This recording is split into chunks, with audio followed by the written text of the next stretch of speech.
সবাইকে আমাদের Facebook live অনুষ্ঠানে আরো একবার স্বাগতম। নিশ্চয়ই সবাই ভালো আছেন। করোনার এই দিনগুলোতে সবার জন্য শুভকামনা আর ভালো থাকার দোয়া করা ছাড়া আমাদের আসলে কিছু করার নেই।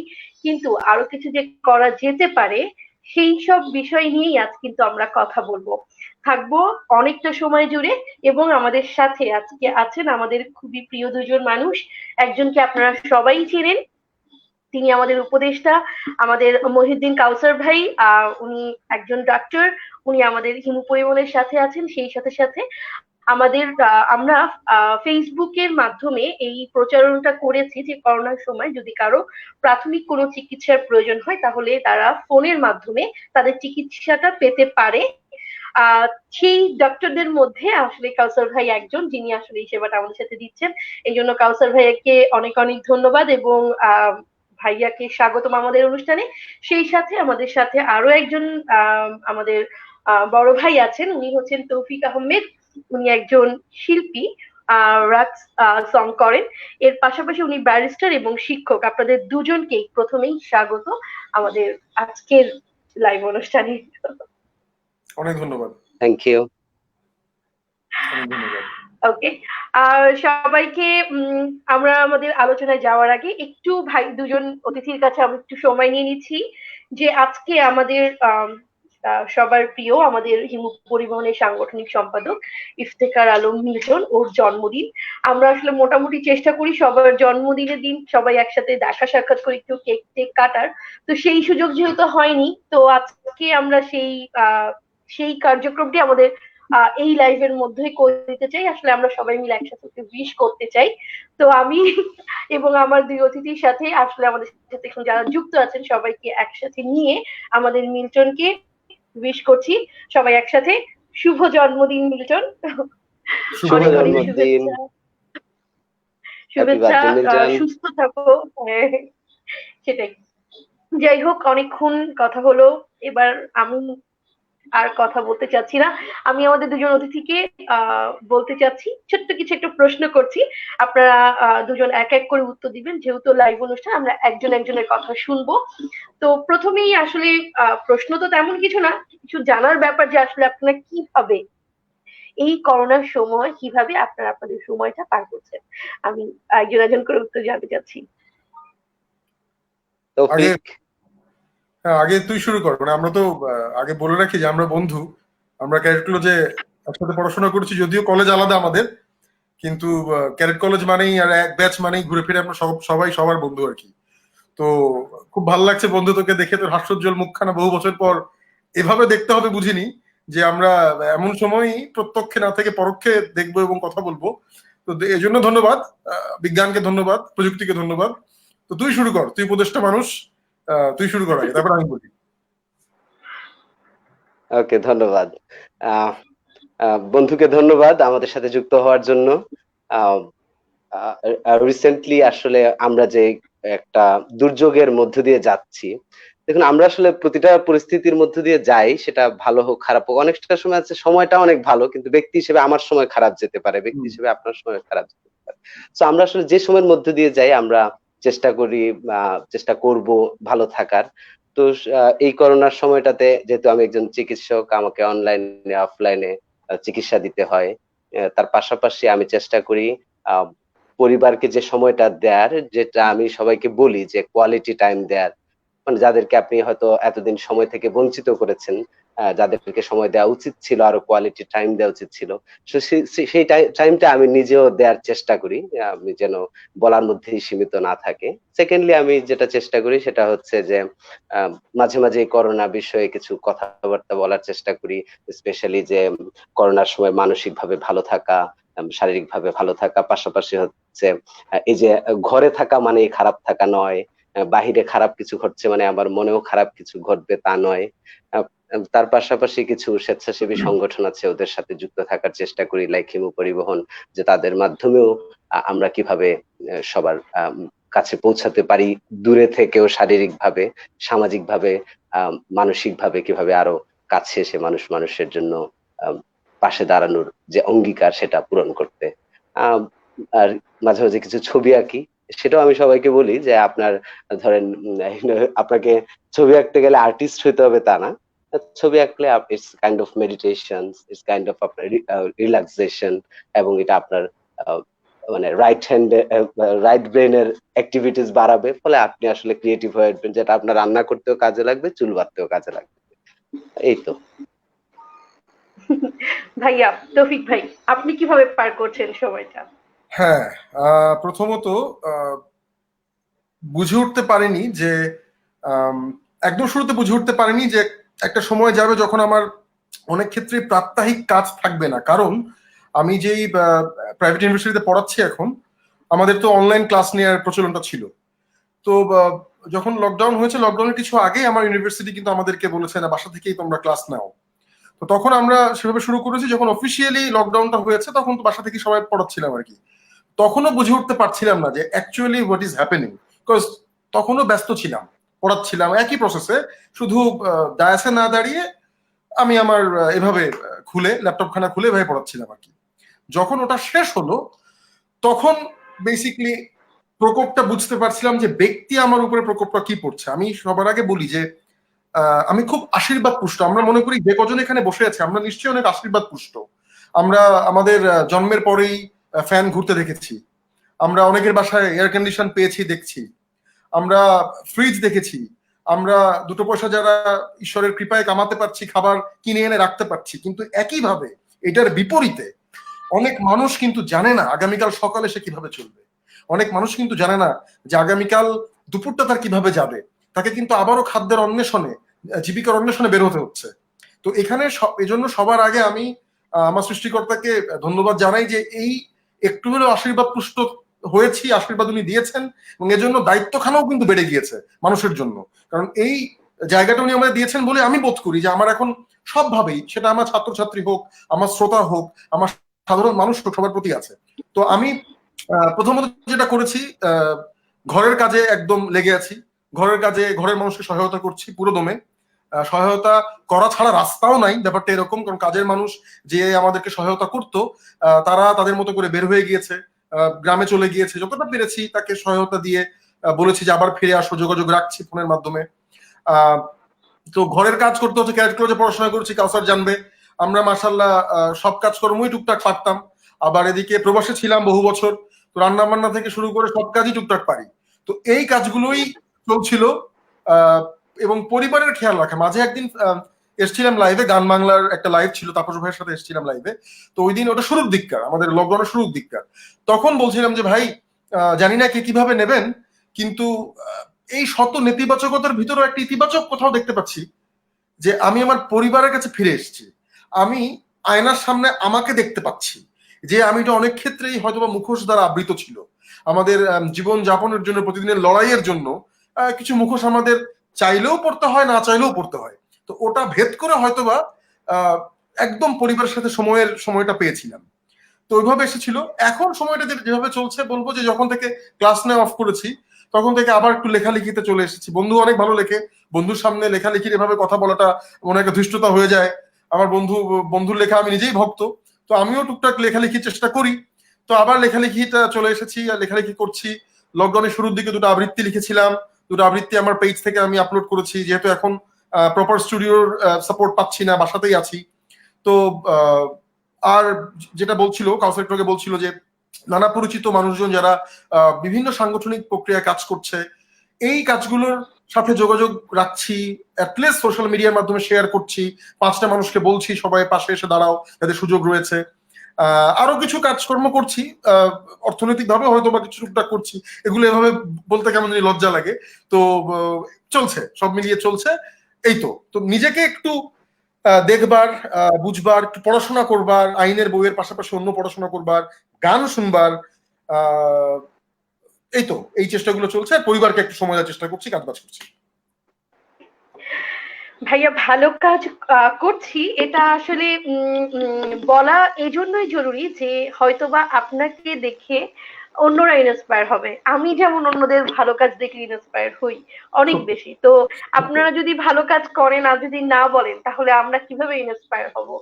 সত্য। যাই হোক, আমি আসলে আমাদের যেহেতু লাইভ প্রোগ্রামে আমাদের সাথে অনেকেই যুক্ত হয়েছেন, আমি শুধু বলছি যে কারা কারা আমাদের সাথে আছেন এবং আমাদেরকে কমেন্টের মাধ্যমে জানিয়েছেন যে তারা আমাদের সাথে আছেন। লেবানন থেকে তুষার বলছে আছি।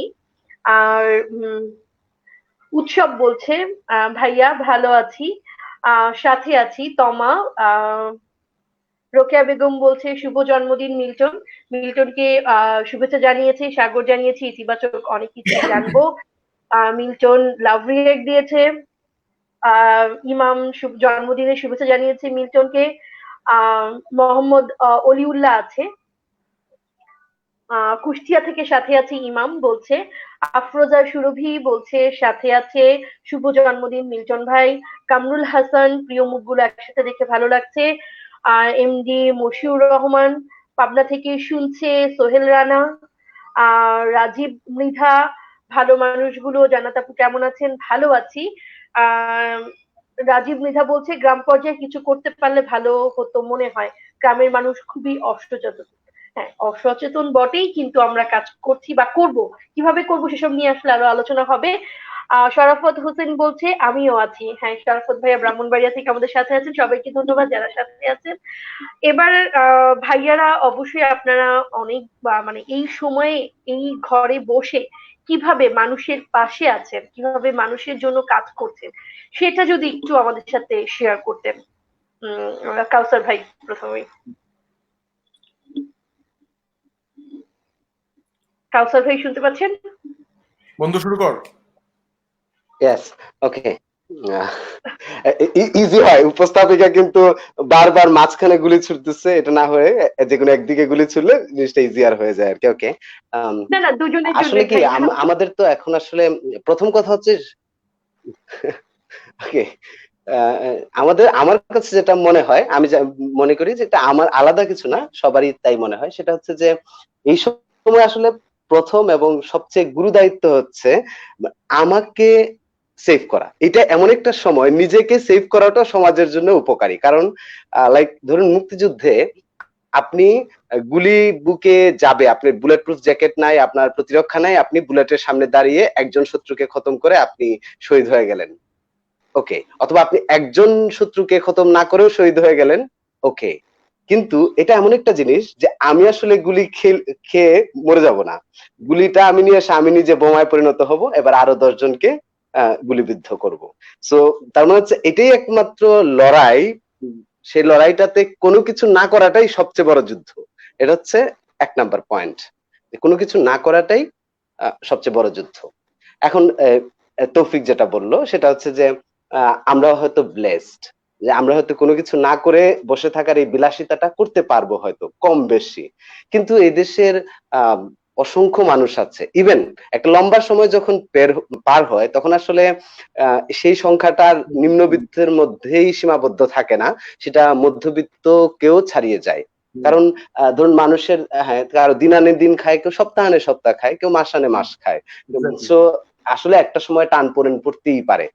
সো এটা এমন একটা সময়, এই সময়ে আসলে বসে থাকার বিলাসিতাটা সবাই আমরা করতে পারি না, আমরা সেরকম উন্নত একটা অর্থনৈতিক অবস্থায় নাই। তো সেই জায়গাটাই হচ্ছে আমাদের একটা অসহায়ত্বের জায়গা, যেটা আমরা ফিল করি।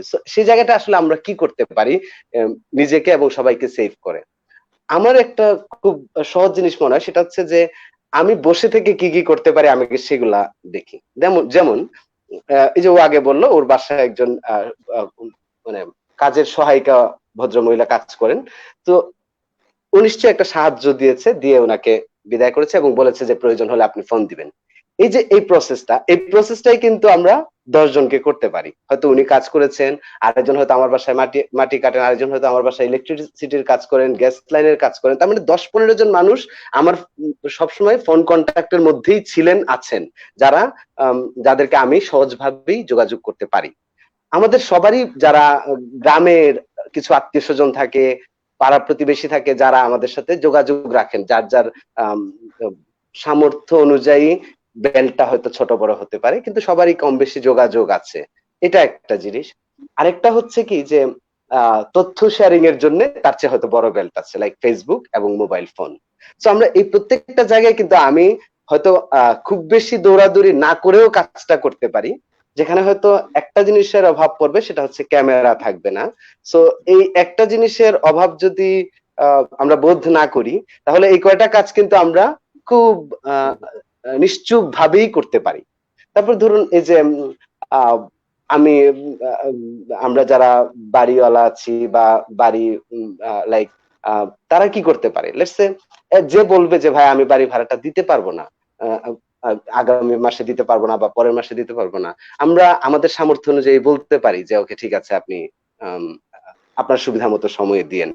এটুকু বলতে কিন্তু আমাকে বাসার সামনে বিজ্ঞাপনও ঝুলাইতে হবে তাও না, এটা আমরা নিজে থেকেই বলতে পারি। সো এরকম ছোট ছোট কাজগুলো কিন্তু আমাদের খুব বেশি দৌড়ঝাঁপ করা লাগবে না। সো এটা একটা প্রসেস হতে পারে। আর তরুণরা যেটা করতে পারে, তরুণদের দায়িত্বটা একটু বেশি। তো আমি বরং একটু নেগেটিভ জিনিসটা বলে নিই, সেটা হচ্ছে আমি একটা উন্মাসিকতা দেখতে পারি। সেটা হচ্ছে তরুণরাই বরং বেশি অসচেতন। হ্যাঁ, আমরা তরুণরা ফেসবুকে বলছে যে আমি বাবাকে মানাইতে পারছি না, বাসাতে আটকাতে পারছি না, আমি বাবাকে মাস্ক পরাইতে পারছি না, কিন্তু রাস্তার সামনে কিন্তু আমি যখন গেট খুলি তখন কিন্তু আমি বয়স্ক মানুষকে হয়তো মাঝে মাঝে নামাজ টামাজ এরকম দু একটা সময় দুই চারজনকে দেখি, কিন্তু বাকি সময় আমি কিন্তু দেখি হচ্ছে আহ স্পেশালি টিনেজদেরকে, এবং তার চেয়ে একটু হয়তো টিনেজার বা ইয়াং অ্যাডাল্ট। সো আমরা যারা ফেসবুকে সচেতনতার গল্প বলতেছি, আমরাই যদি রাস্তায় নেমে যাই, তার মানে আসলে আমি যেটা বলতেছি সেটা বিশ্বাস করছি না। যে কি বিশ্বাস করছি না, যে আসলে আমি নিজেকে সেভ করতে পারবো এটা বিশ্বাস করতে পারছি না। মানে হয়েছে কি যে আমাদের মধ্যে একটা অসচেতনতার জায়গা তৈরি হয়েছে, সেটা হচ্ছে এটা একটা অদৃশ্য ভাইরাস, কেমনে বাঁচবো আমি, এই তো বিষয়টা, মানে কেমনে বাঁচবো, এই যে আমি একবার গেলেও তো চলে আসতে পারে, বা একবার যে বাজারে গেছে না বা তখনই তো চলে আসছে হয়তো, তাহলে আমি আবার চা খাইতে যেতে সমস্যাটা কোথায়। মানে আমাদের মধ্যে এই ধরনের একটা আহ অনুভূতি আছে। বা একবার তো আমাদের বাসায় ওই লোকটা চলে আসছিল, তাইলে তো আমরা তখন আটকাইতে পারি নাই, দরজা খুলে দিতে হয়েছিল, তখন হয়তো চলে আসছে, মানে তাহলে আর আমি যাওয়া না যায় কি যায় আসে, এরকম একটা অনুভূতি আমাদের মধ্যে কাজ করে। কিন্তু জিনিসটা হচ্ছে কি, একটা সবকিছুর তো একটা লাইক সম্ভাবনার ব্যাপার থাকে না, আমি যদি 10 বার যাই তাহলে সম্ভাবনা বাড়বে রাদার দেন একবার। সো আমি সম্ভাবনা কমাইলে অবশ্যই সম্ভাবনা কমবে, এটা একটা। আরেকটা হচ্ছে কি, এক্সপোজারের একটা ব্যাপার আছে, ধরুন পরিমাণ, আমি 10টা ভাইরাস নিয়ে আসলাম নাকি 10 লাখ ভাইরাস নিয়ে আসলাম। তো 10টা ভাইরাসের লোড হয়তো আমার বডি সহ্য করতে পারবে, কিন্তু আমি 10 জনের কাছ থেকে 10 বার গিয়ে নিয়ে আসলাম, সেটা হয়তো আমার শরীরটা সহ্য করতে পারবে না, সে হয়তো এটাকে ফাইট করতে পারবে না। যে কারণে হসপিটালে বা ওরকম যেসব জায়গায় ট্রিটমেন্ট দেওয়া হয় কোভিড-19 সেসব জায়গায় দেখা যাচ্ছে যারা আক্রান্ত হয় তারা বরং মোর সিরিয়াস হয়ে যাচ্ছে, কারণ তাদের হয়তো পরিমাণটা বেড়ে যাচ্ছে। সো আমরা আসলে পরিমাণটা কমায় নিতে পারি, বারবার বাইরে যাওয়াটা কমায় নিতে পারি, হাত ধুইতে পারি। সাবান দিয়ে হাত ধুইলে তো কিন্তু আমার হাতে থাকতেছে না, সাবান দিয়ে দেখুন কতগুলো সম্ভাবনার জায়গা পার হয়ে আসতে হবে। নাম্বার 1 হচ্ছে আমি কোথাও একজন হাঁচি কাশি দিতে হবে। নাম্বার 2 হচ্ছে ওই হাঁচি কাশি জায়গাতে আমার হাত পড়তে হবে। নাম্বার 3 হচ্ছে সেই হাত পড়ার পরে সেই হাতটা এনে আমার নাকে মুখে ঢুকাইতে হবে। তার মানে আমি 3টা জায়গায় ইন্টারাপ্ট করতে পারি। হাঁচি কাশিটা হয়তো ওখানে পড়ে নাই, 2 নাম্বার হচ্ছে আমি হয়তো ওখানে হাত দেই নাই, 3 নাম্বার হচ্ছে আমি হয়তো মুখে হাত দেই নাই ওখানে হাত দেওয়ার পর। তার মানে আমি 3 জায়গায় ইন্টারাপ্ট করতে পারি। তার মানে আমি কন্টিনিউয়াস যদি ইন্টারাপশন করতে থাকি, বাধা দিতে থাকি জায়গাগুলোতে, তার মানে আমি সম্ভাবনা বাড়াইলাম যে যেকোনো একটা জায়গায় আমার বাধা দেয়া হয়ে যাবে। সো আমি মনে করি যে আমাদেরকে বুঝতে হবে যে এটা আসলে সম্ভব বাঁচানোর, 10 জন ট্রাই করলে 7 জন আমরা মুক্ত থাকতে পারবো। এই তো। তৌফিক ভাই, আপনার জন্য ছোট্ট একটু প্রশ্ন না ঠিক, যে আসলে আপনি তো বললেন যে নানান আর কি কি কাজ করছেন, বলতে আপনি সংকোচ বোধ করছেন, কিন্তু আপনাকে সহজ করে দিতে চাই যে এই করোনার সময় কিভাবে কিভাবে মানুষের পাশে আছেন বা কিভাবে কাজ করছেন বা কি কাজ করছেন, সেটা একটু আমাদের সাথে শেয়ার করুন। আচ্ছা, আমার যেহেতু কয়েকটা পর্যায় আছে জীবনের, প্রথমে যদি বলি যে শিল্পী হিসেবে আমি কি করছি, শিল্পী হিসেবে যে জিনিসটা করতে পেরেছি, যেটা বলছিলাম যে দুটো আবৃত্তি করেছি। এখন আবৃত্তির ক্ষেত্রে অনেক ক্ষেত্রে ব্যাপারটা এমন হয় যে অনেক কথা আমরা সরাসরি কবিতায় বলা হয় না, আমরা বলি না, অথবা কবিতা চায় না আমরা বলি, অথবা কবি নিজেই চান না যে কবিতায় কথাগুলো সরাসরি বলতে, যেটা আমরা প্রতিদিনকার কথা যেভাবে বলি আর কি। তো সেখানে যে দুটো কবিতা মাঝখানে ছেড়েছি, আবৃত্তি করে লিখে ছেড়েছি, এই লকডাউনের সময়ে মানুষের অসচেতনতা দেখে আমাদের অনেকের যারা দায়িত্ব নেওয়া উচিত আরো বেশি, তারা যখন দায়িত্বহীনতায় আমরা ভুগি, আমরা জ্ঞানহীনতায় ভুগি, এগুলো দেখে কিছু ক্ষোভে, কিছু আক্রোশে, কিছু দ্বিধায় কিছু লেখা লিখেছি। এটা তো একটা ব্যাপার। আর মাঝে একটা মিউজিক ভিডিও ছেড়েছি আমি, এটা কাউসার বোধহয় দেখেছিলি তুই, মাঝে দেখেছি তোমাকে বলছি। আমার একটা গান আমি তুই শেয়ার করেছি, ভালো হ্যাঁ, লেগেছে আমার। ধন্যবাদ ধন্যবাদ। তুই পারিস একটা গানটা বছর দেড়েক আগে করা ছিল, মিউজিক ভিডিওটাও 6 মাস আগে করেছি, ছাড়া হচ্ছিল না। বাট যখন আমি দেখলাম যে কোভিড পিরিয়ডটা এসেছে, এই বড় একটা অভিশাপ সময় যখন শুরু হয়েছে, তখন আমার ক্যারেক্টার একটা খুব কাছের ছোট ভাই আবিদ, ও মিউজিক ভিডিওর কাজটা করেছিল। তো ওকে খুব তাগাদা দিয়ে বললাম, ও তখন ওয়ার্ক ফ্রম হোম করছে, ওকে বললাম যে ভাইয়া এর মধ্যেই করতে হবে, কারণ শিল্পীর জায়গা থেকে আমি নিজেকে মাফ করতে পারতেছি না যে আমি আসলে কি করলাম, আমি কি করছি। তখন আমি তুই পারিস গানটা ছেড়েছি। তুই পারিস গানটা ইউটিউবে আছে, আমার পেজ থেকেও শেয়ার করেছি, আমার চ্যানেলেও আছে। তো ওই গানটা শুনলে হয়তো অনেকে বুঝতে পারবে। আমি চেষ্টা করেছি অনুপ্রাণিত করবার মানুষকে, বেসিকলি তাদেরকে যারা একদম ফ্রন্ট লাইনে লড়াইটা করছেন, আমাদের ডাক্তার সমাজ, এবং তার পাশাপাশি যারা আছেন, সাংবাদিকরা আছেন, সৎ সরকারি কর্মকর্তা, সরকারি কর্মচারীরা আছেন, বেসরকারিভাবে যারা কাজ করছেন তারা আছেন, বাংলাদেশ পুলিশ ফোর্স আছে, বাংলাদেশ আর্মি ফোর্স আছে, এই তো এই তো আরো আরো যারা ফ্রন্ট লাইনে আছেন আর কি, তারা প্রত্যেকে, তাদেরকে বেসিক্যালি ধন্যবাদ জানিয়ে, এবং তাদেরকে আমি বলেছি যে হ্যাঁ তুমি পারো, তুই পারিস।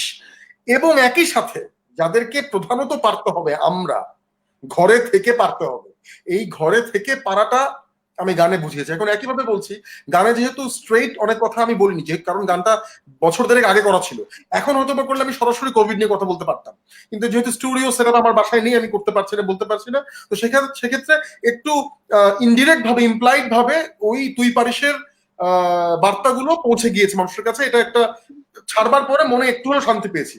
এটা গেল শিল্পীর জায়গা থেকে। এরপরে একজন শিক্ষকের জায়গা থেকে, যখনই আমি পড়াই, কোভিড যখন শুরু হয়েছে, লকডাউনের আগে যখন ক্লাস নিতাম, আমার মনে হয় ক্লাসের 3/1 আমি এটা নিয়েই কথা বলছি ছাত্রছাত্রীদের সাথে। ওরা মনে হয় একসময় বিরক্ত হয়ে গেছে যে ব্যাপার কি, স্যার খালি মাস্ক পরার কথা বলে, স্যার খালি হাত ধুইতে বলে, স্যার খালি বাসা মুরব্বীদের নিয়ে কথা বলে। যখন লকডাউন শুরু হলো, এই সপ্তাহ দুয়েক আগেটাকে এখন যোগাযোগ করছে ওরা সোশ্যাল মিডিয়াতে বা ফোনে, স্যার তখন বুঝিনি, তখন মনে হচ্ছিল তৌফিক স্যার মনে হয় খুব ভয় পাচ্ছে, খুব ভয়ে বোধ হয় এরকম এরকম। আমি বলছি হ্যাঁ বাবা, ভয় আমি অবশ্যই পেয়েছি, নিজেকে নিয়ে পেয়েছি, তোমাদের নিয়েও পেয়েছি। ভয় পেতে হবে, এটা ভয় পাওয়ার সময়। এই ভয়টা পেয়ে, স্বীকার করে, সাহসটাকে চেপে রেখে জীবনটা বাঁচাও। যদি এখন সাহসটাকে চেপে রাখো, রাস্তায় যদি বের না হও, এটাই সবচেয়ে বড় সাহসিকতা নিদর্শন এই লড়াইয়ে, এই যুদ্ধে। এখন ওরা আমাকে বলছে স্যার ধন্যবাদ স্যার, স্যার আপনি ক্লাস নিতে নিতে স্যার হঠাৎ করে স্যানিটাইজার বের করে হাত মুছতেন স্যার, আমরা কিন্তু স্যার পিছনে ব্যাক বেঞ্চে অনেকে একটু খুনসুটি করতাম। আমি জানি, আমি বুঝি। এখন যখন অনলাইন ক্লাস নিতাম, তখন বলে sir you have done a great job. আমি বললাম ওকে। তো স্বাভাবিক, একসময় ছাত্র আমিও ছিলাম, ব্যাক বেঞ্চে আমিও বসেছি, আমিও তো বুঝি কিছু ব্যাপার, তো অস্বাভাবিক কিছু না। তো শিক্ষকের জায়গা থেকে ওদেরকে, ওরা বিরক্ত হোক, যা হোক তা হোক, আমি এটা প্রত্যক্ষ ক্লাস নেবার সময়ও বলেছি, অনলাইন ক্লাস নেওয়ার সময়ও বলে এসেছি। আর যদি এখন আইনজীবী হিসাবে সেভাবে করবার কিছুই ছিল না, মানে এখন এভেন্চুয়ালি আমাদের কোর্টও বন্ধ, সেটা কিছুই করতে পারছি না। বাট এটা খেয়াল করছি যে আমাদের অনেক বিজ্ঞ আইনজীবী, যারা সিনিয়র আইনজীবী আছেন, তারা বিবিধ আইনের বিষয় নিয়ে অনেক এরকম গ্রুপের মাধ্যমে চ্যাট হচ্ছে, ভিডিওতে তারা আসছেন, কনফারেন্স করছেন, সেখানে যাচ্ছি, শিখছি। আমাদের যারা বয়োজ্যেষ্ঠ মুরব্বী আছেন, তাদের কাছ থেকে উল্টা শিখছি আমি, যেটা আমি শিখতে পারলে যেন আমি শেখাতে পারি। আর যেটা বলছিলাম যে হ্যাঁ, যেটা যেমন আজকে উদাহরণ দিই, একদম প্রত্যক্ষ উদাহরণ। আমার খুলনার বাসায় আমার মাকে সহায়তা করছেন যে কাজে মানুষটি আছেন সহায়িকা হিসেবে, ওনার ছেলেটা ও অনার্স পাস করে ফেলেছে। এই ভদ্রমহিলা অনেক বছর ধরে আমাদের বাসায় যুক্ত আছেন, কাজ করছেন। ওনার ছেলে মেয়ে দুজনেই অনার্স মাস্টার্স করা। এখানে অবশ্যই আমি বলবো যে মাস্টার্স অনার্স করা, আমার মাকে ধন্যবাদ জানাবো যে আমার এখানে অনেক বড় একটা অবদান ছিল। তো এই ছেলেটার সাথে ফোনে কথা বলে আমি খুব শান্তি পাই, কারণ অনেক কথা ওকে বলি, ও না বোঝে, যেটা হয়তো অনেক ক্ষেত্রেই অনেকে বুঝে উঠতে পারতো যদি মিনিমাম দীক্ষার এই প্রাতিষ্ঠানিক শিক্ষা দীক্ষার প্রচলনটা না থাকতো। তো ওকে আমি বলছি, আজকে ফোনে কথা বলেছি প্রায় 20 মিনিট ওর সাথে, ওকে বলেছি যে ভাই শোনো, তুমি যদি সুস্থ থাকো, তোমার বাবা মা ভালো থাকবে, তোমার বাবা মা ভালো থাকলে আমার মা ভালো থাকবে। সুতরাং এটা কিন্তু একটা চক্র, পুরো একটা সাইকেল ঘুরছে। এখানে কিন্তু কোনো বিষয় না যে কে কোটিপতি, কে শতপতি, কে লাখপতি। যাবতীয় পতিরা কিন্তু এখন এক চক্রে আবদ্ধ বাবা। এখানে ওই কোটি কোটি টাকা ব্যাংকে আটকে রেখে লাভ হবে না, যদি উৎপাদন না হয়, যদি ফসল না ওঠে, তখন কেচাপ দিয়ে টাকা খাবে কেউ? তোকে তখন ও বলছিল ভাইয়া আমাকে তো এখন কাজ করতে হয়, ভাইয়া আমাকে তো কাজে যেতে হয়, সামনে ঈদে আমি কি গিফট নিবো? আমি বলছি শোনো, গিফটের সময় এখন না ভাই, আগে বাঁচো, বাঁচবার জন্য যতখানি প্রয়োজন ততখানি আপাতত করো। আমরা প্রয়োজন ইনশাল্লাহ কোরবানিতে, তাহলে পরের বছর ঈদে গিফটের বন্যা বইয়ে দিব, কোনো দুঃখ নাই। এবারে শুধু বাঁচো, বাঁচবার জন্য যতটুকু প্রয়োজন ততখানি যেতে হবে। ও তখন বলছে ভাইয়া আপনার কথা শুনে আমি এখন সামনের কাজটা না করে গোডাউনের কাজ করছি। আমি বলছি করছো, ভালো কথা, চোখ কান যে প্রসেসটা, বলে ভাই আমি জানি। ওকে, তোমার মাকে বলছো কিনা শাকসবজি কিনবার পরে সেই শাকসবজিটা আগে সরাসরি রান্না বান্নার জন্য না রেখে, মানে রান্নার জন্য রেখে হাত ধুয়ে সাবান দিয়ে প্রপার প্রসিডিউরটা মেনটেন করে দেন তুমি অন্যান্য কাজ করো, বাসার জিনিসপত্র ধরো, এই যে পুরো সাইকেলটা, এটা বলছো কিনা? ভাইয়া আমি বলছি। Very good. ওর সাথে মাঝখানে একদিন আমি আমার ব্যক্তি জীবনের কথা বলছি, আমি ওর সাথে একদিন ভিডিও কলে এসেছি, এসে ওকে সব ধরে ধরে বুঝিয়েছি। ও এক সময় দেখছি বিরক্ত হয়ে গেছে। আমি বিরক্ত হও, আমি চাই তুমি বিরক্ত হও এবং বিরক্ত হয়ে তুমি শেখো। তোমাকে বিরক্ত হতে হবে, এখন সময়টাই বিরক্ত করবার, আমি গর্বিত তোমাকে বিরক্ত করে। এই সাথে আমি আমার বাসার ঢাকাতে আমার যিনি আছেন দারোয়ান ভাই যিনি আছেন, মোবারক ভাইকে শুরুর দিকে একদম গিয়ে, এটাও প্রায় 1.5 মাস আগে, ভদ্রলোকে গিয়ে মাস্ক দেখে, উনি মাস্ক দেখেই লজ্জা পাচ্ছে, বলে স্যার এটা কি দেন, এটা আমি কি পরবো, কি করার, কি করবো স্যার, আমি এটা মুখে পড়ে থাক, মানুষ কি বলবে? আমি জীবন বাঁচান, মানুষ কি বলবে মানে কি? এই মানুষ 1 মাস পরে দেখবেন সব জলোচ্ছ্বাস হয়ে যাবে। মাস্কের কথা মনে রাখেন, ভদ্রলোক সপ্তাহখানেক আগে আমাকে এসে বলতেছে যে স্যার আপনি অনেক আগে বলছেন, এখন তো সবাই দেখি মাস্ক পরে। এক্স্যাক্টলি, ধন্যবাদ, আপনি ডে 1 থেকেই কথাটা শুনেছেন। ওনাকে সাবান দিয়ে এসেছি, হাত ধোয়ার প্রসেস শিখিয়ে এসেছি। আমি বলছি দেখেন ভাই, সবচেয়ে গুরুত্বপূর্ণ মানুষ সবসময় আপনি, এখন আপনি আরো বেশি, কারণ আপনার হাত ধরেই এখন আমাদের সকলের সাবধানতা, কে ঢুকছে কে বের হচ্ছে, কোন খাবার আসছে কিভাবে, কি সব আপনার। তো মোবারক ভাই নামটার যে মোবারক, এটাকে একদম সুপ্রতিষ্ঠিত করুন, আপনি সুন্দর করে সবকিছু মেনে চলুন। আপনাকে আজকেও ভদ্রলোক এসছেন উপরে, বললাম যে ইফতারি কিভাবে কি করছেন, লজ্জা পাচ্ছে, খুবই খুবই মিষ্টি একজন মানুষ, মিষ্টি করে হাসে ভদ্রলোক, এসে হাসছে। আমি কি অবস্থা, ইফতারি কি খবর, গ্রামের মানুষজন কেমন আছে? তো বলে স্যার সব ঠিকঠাক আছে। তো একটু চেষ্টা করলাম যে একটা তো প্রক্রিয়ার মাধ্যমে সে একটু একটা বেতনভুক্ত, তারপরেও একটা যতটা পারলাম আমার সামর্থ্য অনুযায়ী একটা সহায়তার জায়গা করেছি আর কি। তো যতটা পারছি এইভাবে ব্যক্তি জীবনে চেষ্টাগুলো করে যাচ্ছে। আর আমার ফেসবুক লাইভে আমার আসা হয়নি, আমি কোনো না কোনো কারণে এই লাইভে এসে কথাবার্তা বলে হয়ে উঠছিল না। এটা বোধহয় আমার 2য় লাইভ। তাপস ভাই বলেছিলেন গান বাংলা এসেছিলাম একদিন, আজ বন্ধু বলেছে এসেছি, বাট মনে হয় আসা উচিত, এই কথাবার্তাগুলো বোধহয় বলা উচিত। কারণ আসলে কি, অনেক লাইভ আমি দেখছিলাম যেগুলো খুবই মনে হচ্ছিল ইররিলেভেন্ট, মানুষ আসার জন্য আসছে, আমি একটু বিরক্ত হয়েছিলাম। তো এই কারণে আমি লাইভের সংস্কৃতি থেকে একটু ছুটি নিয়েছিলাম। তো আজকে হঠাৎ বন্ধুর সাথে কথাবার্তা বলে মনে হচ্ছে না চলটা দরকার। মানুষ বিরক্ত হলে হবে ভাই, কিছু করার নাই, কিন্তু আত্মার শান্তি পাবো, আর আমার দায়িত্বের জায়গা থেকে আমি আমার কথাটা বলে যাবো। যে বিরক্ত হবা কিছু করার নাই। আমি ওই যে একদম শুরুতে করেছিলাম থুতু নিয়ে একটা 4 লাইনের একটা র্যাপ করেছিলাম, যে যত যত থুতু যারা ফেলছে আর কি, যে জীবনে অনেক বড় বড় কাজ করে তো ফেলেছেন, তো এই বড় কাজটা আর না হয় করলেন, থুতুটা এবার না হয় গিলেই ফেলেন। ভাই একটু শুনে ফেলি র্যাপটুকু, 4 লাইনই যেহেতু, একটু শুনে ফেলি আপনার র্যাপটুকু। কি করেছিলাম এভাবে ইতস্তত করবেন না, আমি কি লিখেছিলাম জানি। আচ্ছা, আমার শ্রোতারা হয়তো এখানে কেউ আছে, ওরা হয়তো বললেও বলতে পারে যে আপনি অনেক অনেক তো করলেন, অনেক তো ফেললেন যত্রতত্র, এবার না হয় গিলুন, এরকম সামথিং কি একটা ছিল, জাস্ট 4 লাইনের কিছু একটা ছিল। ওটা এখন মনে আসছে না, এত আইন ঢুকতে ঢুকতে মাথার মধ্যে পেঁচিয়ে যাচ্ছে, ইতস্তত একটু কিঞ্চিত এম্বারাসমেন্ট। বাট যা হোক, ওটার মাধ্যমে চেষ্টা করেছি যে, কারণ আমি দেখেছি যে কথা বলে বা শক্ত কথা বলে যেটা হয় না, হাস্যরস দিয়ে বিনোদন দিয়ে সেটা অনেক বেশি হয়। তো ওই সময় আমি ওই 4 লাইনটা একটু মজাদার করে পরিবেশন করে দিয়েছিলাম, এবং যথারীতি উইদাউট এনি প্রমোশন ছড়িয়ে যাচ্ছে, সবাই মজা পাচ্ছে, হাহা দিচ্ছে, কিন্তু ছড়াচ্ছে। তো যদি এটা থেকে যদি 5টা মানুষ থুতু না ফেলে গিলে ফেলে, আমি তাতে উপকৃত হবো বলে মনে করি, এখানে আমি খুশি। তো বন্ধু ভালো জানবে, আরো ডাক্তার মানুষ, ওর সামনে এতটাও ধৃষ্টতা আমি দেখাবো না এগুলো বলে বলে। আমি সাধারণ চিন্তা চিত্ত থেকে যা বুঝি ওটাই বলছি। তো আপাতত এই। আর গতকাল যোগাযোগ করেছে আমাদের ক্যাডেট কলেজ, সব ক্যাডেট কলেজের একটা যেটা ফোরাম আছে, এক্স ক্যাডেট ফোরাম, ওইখানে দেখলাম যে অনেক ভালো ভালো ইনিশিয়েটিভ নেওয়া হয়েছে। অনেক কাজকর্ম চলছে। ইভেনচুয়ালি আমি আমার ঝিনাইদহ ক্যাডেট কলেজের যেই সংগঠন আছে জেক্সকা, সেখানে যোগাযোগ করলাম, সেখানেও শুনেছি যে আমাদের ক্যাডেট কলেজে যারা কাজ করছেন তৃতীয় শ্রেণী চতুর্থ শ্রেণী কর্মচারী যারা আছেন তাদেরকে কলেজ থেকে মাসখানেকের জন্য খাবার বরাদ্দ কিভাবে দেওয়া যায়, কিভাবে সহায়তা করা যায়, এটা করছে আমাদের বড় ভাইরা। সেখানে আমি তখন বললাম যে ঠিক আছে ভাই, তথ্যগুলো আমাদের দেন, আমরা যারা একটু মিডিয়াতে যারা আছি, শামীম হাসান সরকার আছে, মিফতা জামান আছে, রাফসান আছে, কোয়ার্টার শো করে, যারা আমরা ক্যাডেট কলেজে যারা আছি, আমরাও আমাদের ভবিষ্যতে লাইভ গুলোয় গেলে এই তথ্যগুলা দিয়ে দিব, যে এভাবে বিকাশ করা যেতে পারে, এই অ্যাকাউন্টে টাকা দেওয়া যেতে পারে, যারা যারা ট্রেন্ড আছে বা ট্রেনিং যারা নিতে পারবে তারা নিজেদের সুরক্ষাটা কনফার্ম করে যেন যেতে পারে মানুষের সহায়তায়। অনেক বেসরকারি সংগঠন, ইয়াংস্টাররা কিন্তু কাজ করছে, সুতরাং এটাও অনেক বাহবার মানে মানে কি বলবো ভাগিদার দিতে হবে। কিন্তু তবে অবশ্যই ওরা নিজেদের সেফটি সিকিউরিটি মেনটেন করছে কিনা, এটাও একটা খুব ইম্পর্টেন্ট কল। তো আমি সেখানে সাধুবাদ জানাই ওদেরকেও।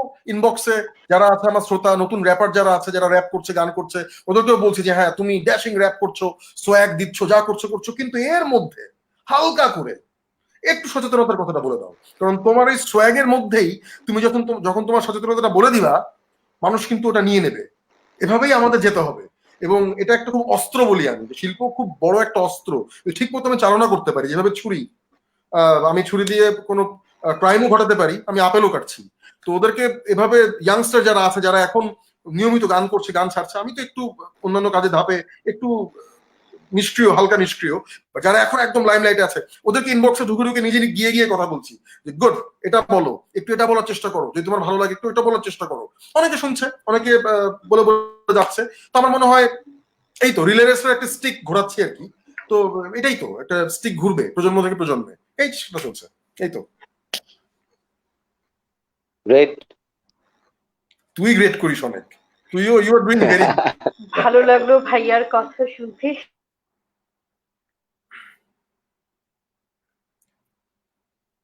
হ্যাঁ, কর্তব্য, কিছু দায়িত্ব তো রয়েছেই। তবে প্রথম যেটা দায়িত্ব, যে আমাদের যে কাউসার ভাই যেমন বললেন যে আমাদের নিজ ঘরে থাকাটা এবং নিজেকে সেফ রাখা প্রথম দায়িত্ব।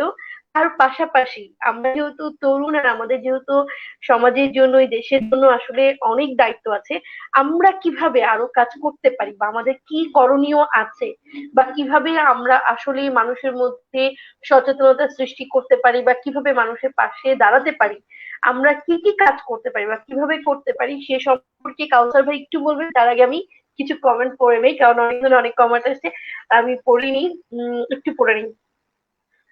পাপ্পু বলছে ঈশ্বরদী থেকে শুনছি। তৌহিদ মিয়া বলছে গাজীপুর থেকে শুনছি। মোহাম্মদ অলিউল্লাহ বলছে আহ তৌফিক ভাই ভালো বলেছেন। হ্যাঁ, সত্যি খুব ভালো বলছে। অলিউল্লাহ বলছেন কাউসার ভাই ভালো কিছু সমাধান দিয়েছেন। আব্দুল্লাহ মাহিন বলছেন, মিনান বলছেন নওগাঁ থেকে শুনছি। মোহাম্মদ অলিউল্লাহ বলছে কাউসার ভাই বাংলাদেশের মানুষের রোগ প্রতিরোধ ক্ষমতা কতটুকু জানাবেন। হ্যাঁ অবশ্যই ভাইয়া, আপনার জন্য এটা একটা প্রশ্ন যে বাংলাদেশের মানুষের রোগ প্রতিরোধ ক্ষমতা কতটুকু। তানভীর, কাউসার ভাই কেমন আছেন? তানভীর বলছেন শুনছি। মাহমুদুল হাসান বলছেন ভালোবাসা সবার জন্য। MD Moshiur Rahman, as a teacher you are the best person sir, and as a rapper you are a legend. হ্যাঁ, আমারও কথা শুনে, আজকে কথা বলতে পেরে ভাইয়ের সাথে খুব ভালো লাগছে। দুঃখের বিষয় তৌফিক স্যারের মতো একজন টিচারের ক্লাস জীবনে করতে পারলাম না, অলিউল্লাহ বলেছে। কেন, আমরা একদিন করতেই পারি ভাই, আমাদের একদিন ক্লাস নিতেই পারেন। এই তো আরমান আহমেদ উৎসব বলছেন অনেক তো এই অবস্থা। ও আচ্ছা, ভাইয়া আপনার ইয়ের লাইন দুটো বলে দিয়েছে, অনেক তো ফেললেন যত তত, এবার না হয় গিলু। ওই যে ত্যাগের অনুরোধ করছি না, ভোগটা এবার একদম। আরো ফেললেন যত্র তত্র, এবার না হয় গিলু থুতু।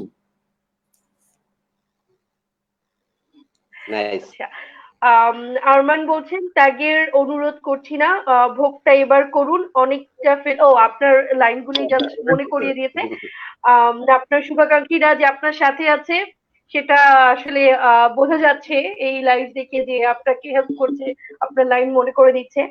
হ্যাঁ, তানজিরা তন্নি বলছে অনেকদিন পর তোমাকে এমন টপিকে দেখে ভালো লাগলো বন্ধু।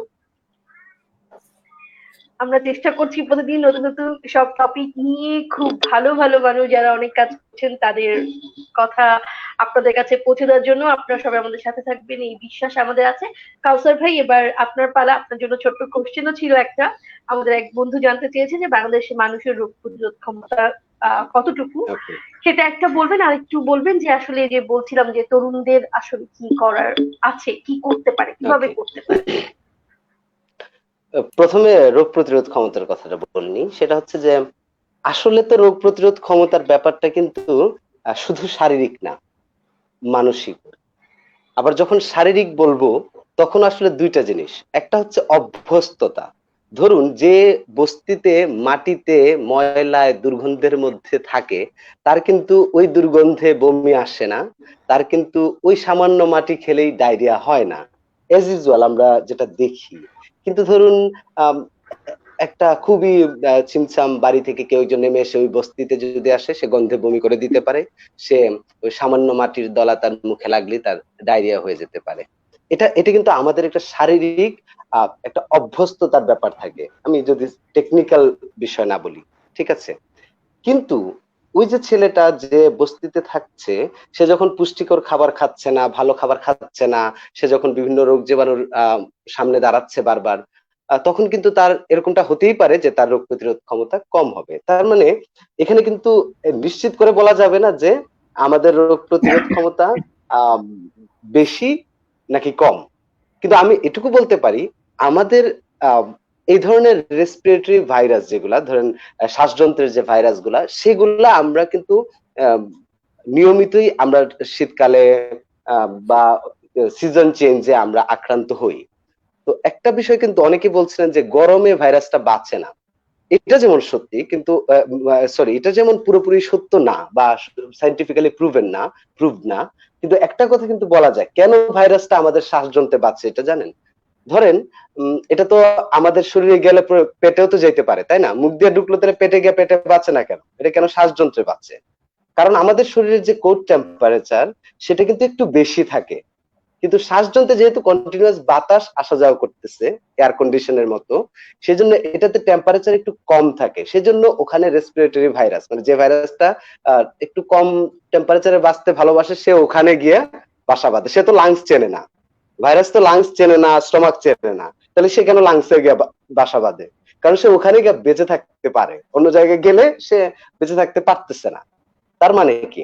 তার মানে এটা টেম্পারেচার সেন্সিটিভ না, এই কথাটা আমরা জোর গলায় বলতে পারবো না। আরেকটা জিনিস বললাম, সেটা হচ্ছে যে এই ধরনের রেসপিরেটরি বা ফ্লু ভাইরাস গুলা শীতকালে বেশি হয় রাদার দেন গরমকাল। তার মানে কি, এটা আসলে গরমে একটু হলেও কম ক্ষতিগ্রস্ত করার চান্স থাকে, ঠিক আছে।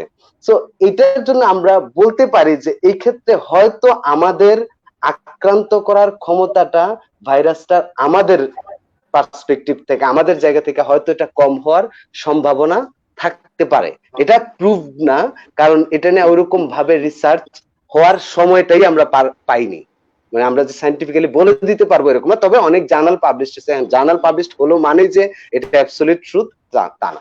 এবার আমি সেকেন্ড পয়েন্টে যাই, সেটা হচ্ছে যে আসলে কি পৃথিবীতে প্রতি বছর 6 কোটি মানুষ মারা যায়। তার মানে প্রতিদিন আড়াই থেকে সামান্য একটু বেশি মানুষ, আড়াই থেকে লেগছে 2,70,000 মানুষ প্রতিদিন মারা যাচ্ছে পৃথিবীতে। 2017 সালে হার্ট ডিজিজে, মানে আমরা গরু খেয়ে বা ফ্যাটি জিনিস খেয়ে বা শূকর খেয়ে আমরা মারা যাচ্ছি 3 কোটি মানুষের কোলেস্ট্রল বেশি ব্যারিয়ার। বছরে। 3 কোটির চেয়ে বেশি মানুষ মারা যাচ্ছে বছরে। সুতরাং জীবন মৃত্যু আমাদের সাথেই আছে, আমরা কন্টিনিউয়াস, আসলে আমাদের বায়োলজিক্যাল ডেথটা কন্টিনিউয়াস। ধরুন আমরা যে এই যে বেঁচে আছি, এই মুহূর্তে আমাদের শরীরে কন্টিনিউয়াস সেল মরতেছে, বাঁচতেছে। প্রতি 2 বছর পরে আপনার শরীরের অলমোস্ট 99% সেল চেঞ্জ হয়ে যায়।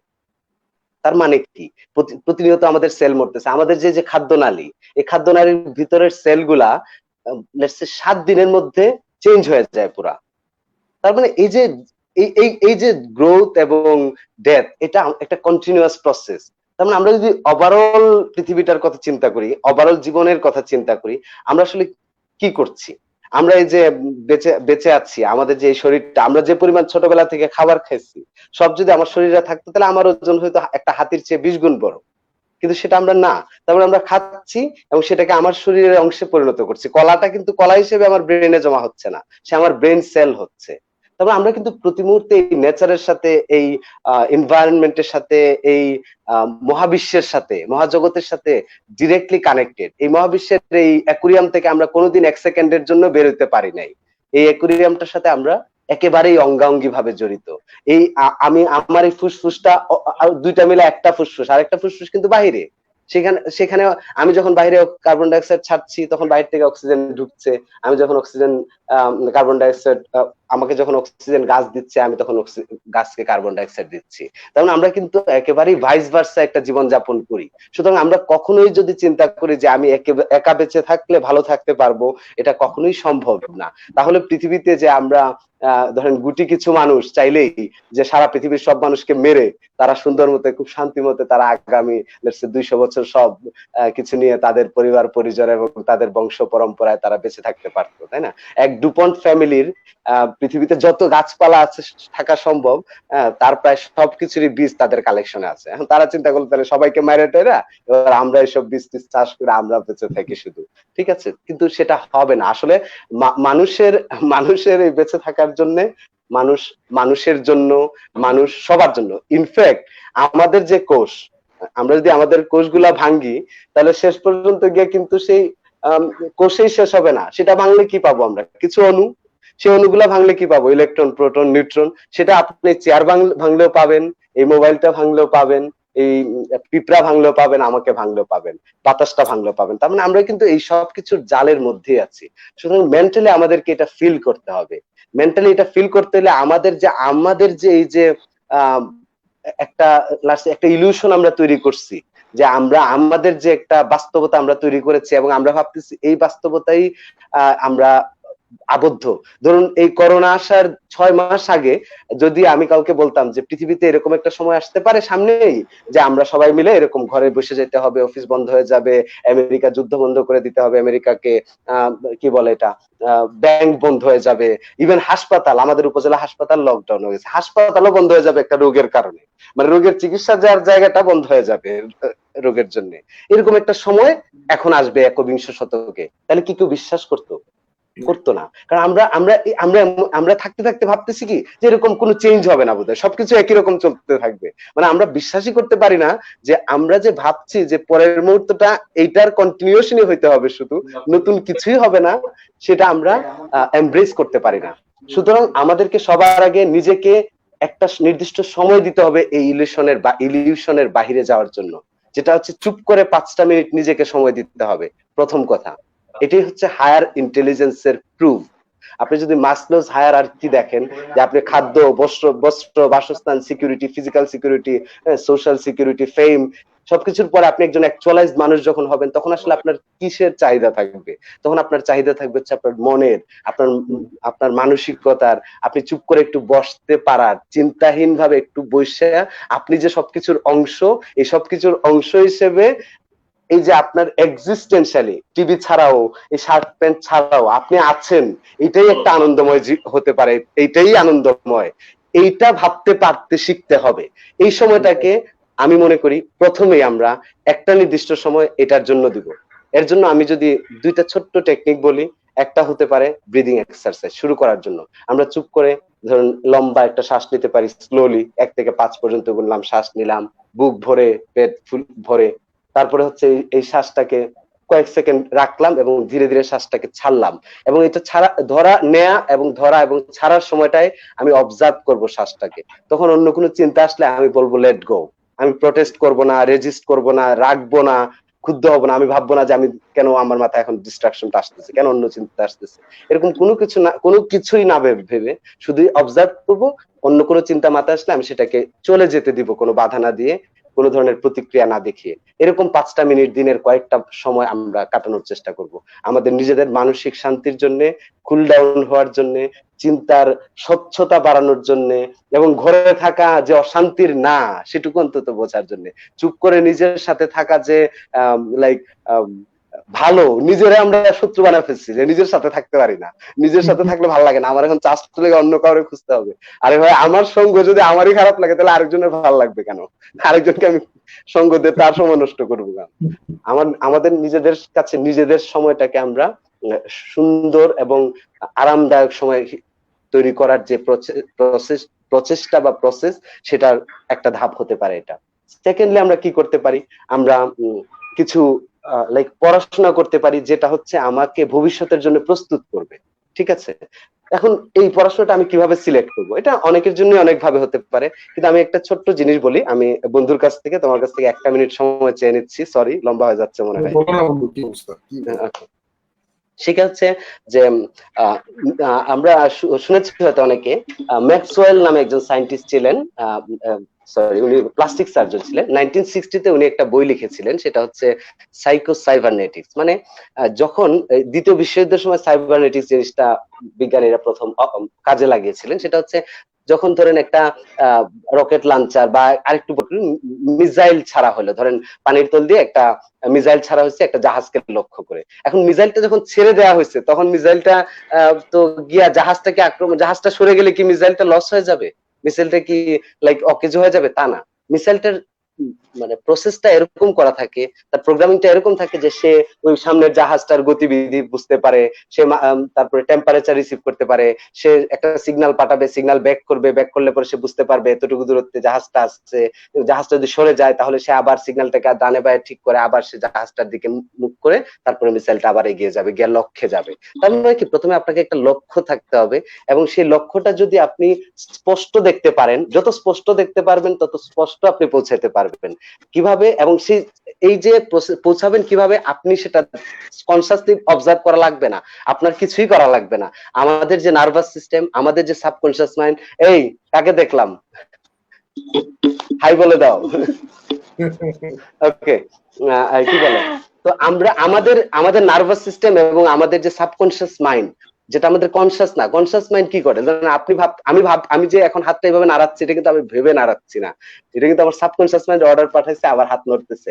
আমার এই যদি এখন মশা কামড় দেয়, আমি কিন্তু কথা বলার সময় কনসিয়াসলি মশাটাকে খুঁজতে হবে না, আমার নার্ভাস সিস্টেম আমাকে অর্ডার দিবে, আমার হাত চলে যাবে, ঘুমের মধ্যেও চলে যাবে। এই যে আমাদের সাবকনসিয়াস মাইন্ড, আমরা আসলে মোস্টলি ওইটা দিয়েই চলি। এখন আমি যে নইতেছি, আমার বন্ধু যে মুখের মধ্যে এইভাবে হাত দিচ্ছে, এটা সে কনসিয়াসলি তাকে ভাবতে হয়নি, এটা তার ওই যে সাবকনসিয়াস মাইন্ড তাকে নির্ধারণ করে দিয়েছে। ঠিক আছে, এই যে এটাই তার মানে আমাদের প্রতি মোমেন্ট বাই মোমেন্ট আমাদেরকে কিন্তু আগায় নিয়ে যাচ্ছে টুয়ার্ডস মাই গোল, টুয়ার্ডস এই যে আমার বন্ধু যেরকম প্রতিবাদী হয়ে কথা বলছে, বিকজ সে ইনার ভিতর থেকে সে একজন র্যাপার, ভিতর থেকে সে একজন বিদ্রোহী, সে বিদ্রোহী আবৃত্তি করেছে খুব সুন্দর। তো সে ভিতর থেকে একজন বিদ্রোহী, সে মনে করে প্রতিবাদ করে, সে মনে করে আমি সমাজের ক্ষত ধরিয়ে দেয়া, ডায়াগনোসিস করা, এটা হচ্ছে আমার কাজ।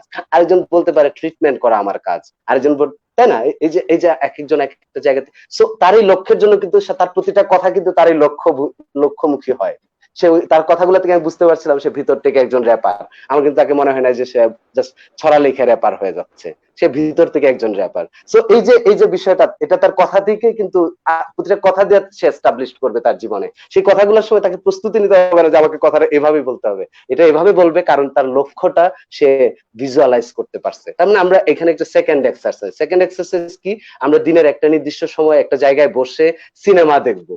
লাইক একটা থিয়েটারে বসে সিনেমা দেখেন, আপনি সিনেমাতে একটা ক্যারেক্টার, সেই সিনেমায় দেখেন আপনি 10 বছর পরে আপনি কি করতেছেন, আপনার আম্মা তখন কি করতেছে, আপনার যে পিঠ চাপড়ে দিচ্ছে সে কি করছে, আপনি কি গাড়ি থেকে নামলেন, কি বইটা পড়ছেন, আপনি যে লাইব্রেরি স্বপ্নটা দেখছেন সেই লাইব্রেরিটা কেমন দেখতে, আপনি যে ল্যাবরেটরি স্বপ্নটা দেখছেন সেই ল্যাবরেটরিটা কেমন, আপনি যে আপনি যে স্টুডিও বানায় যেখানে শুটিং করতে চান, যেখানে মিউজিক করতে চান, গান করতে চান, সেটা দেখতে কেমন, সেখানে গান করে বেরো আসার পর আপনার ফ্রেন্ডরা আপনাকে কিভাবে এভাবে করতালি দিয়ে স্বাগত জানাচ্ছে, দেখেন সেই সিনেমাটা, এবং সেই সিনেমাটা আপনি 10 দিন এডিট করতে থাকেন, বারবার দেখতে থাকেন, তারপরে একটা নির্দিষ্ট সিনেমা বানান, যে সিনেমাটা আপনি কন্টিনিউয়াস দেখতে থাকবেন, তখন আপনার নার্ভাস সিস্টেম এটাকে সে গোল হিসেবে নেবে।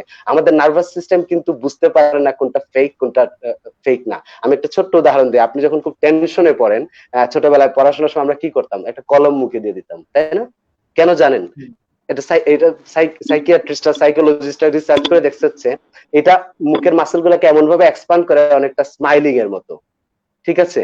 সো তখন হয় কি, ব্রেনের যে স্ট্রেস হরমোন রিলিজটা তখন কমে যায় এবং হ্যাপি হরমোন গুলা রিলিজ হওয়া বেড়ে যায়। সেজন্য আমরা টেনশনে পড়লে এক্সপান্ড করার জন্য মুখে এভাবে কলম কামড়াইতাম ছোটবেলায়। এইভাবেই আমাদের ব্রেন কাজ করে। ব্রেন কিন্তু, তার মানে যে আমি যে ফেকলি মুখ এক্সপান্ড করছি, ব্রেন কিন্তু টের পায় নাই। ব্রেন ভাবছে এটা সে হাসার জন্য তার মাসল গুলো এক্সপান্ড করছে, কারণ সে তো, তার তো কোনো আলাদা, সে তো একটা মেশিন, আসলে বায়োলজিক্যাল মেশিন। আরো আপার গেলে যে তাকে অবজার্ভ করতেছে, maybe say spiritually, we are another being the observer of this body, mind, and everything, our thinking.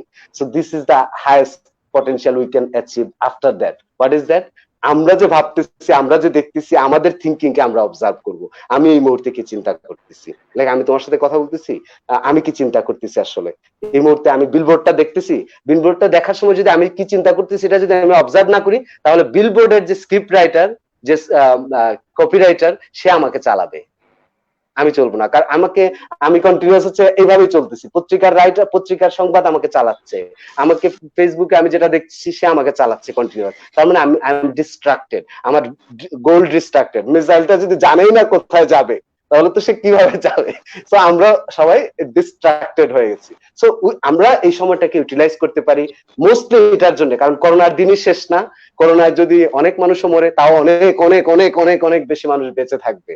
তো সেই মানুষগুলা ভবিষ্যৎ পৃথিবীকে আগায় নিয়ে যাবে। সুতরাং তার জন্য আমরা প্রস্তুতি নিব। এটা হচ্ছে আমার ইভেন এই করোনার দিনে এটাই আমার সবচেয়ে বড় স্বপ্ন।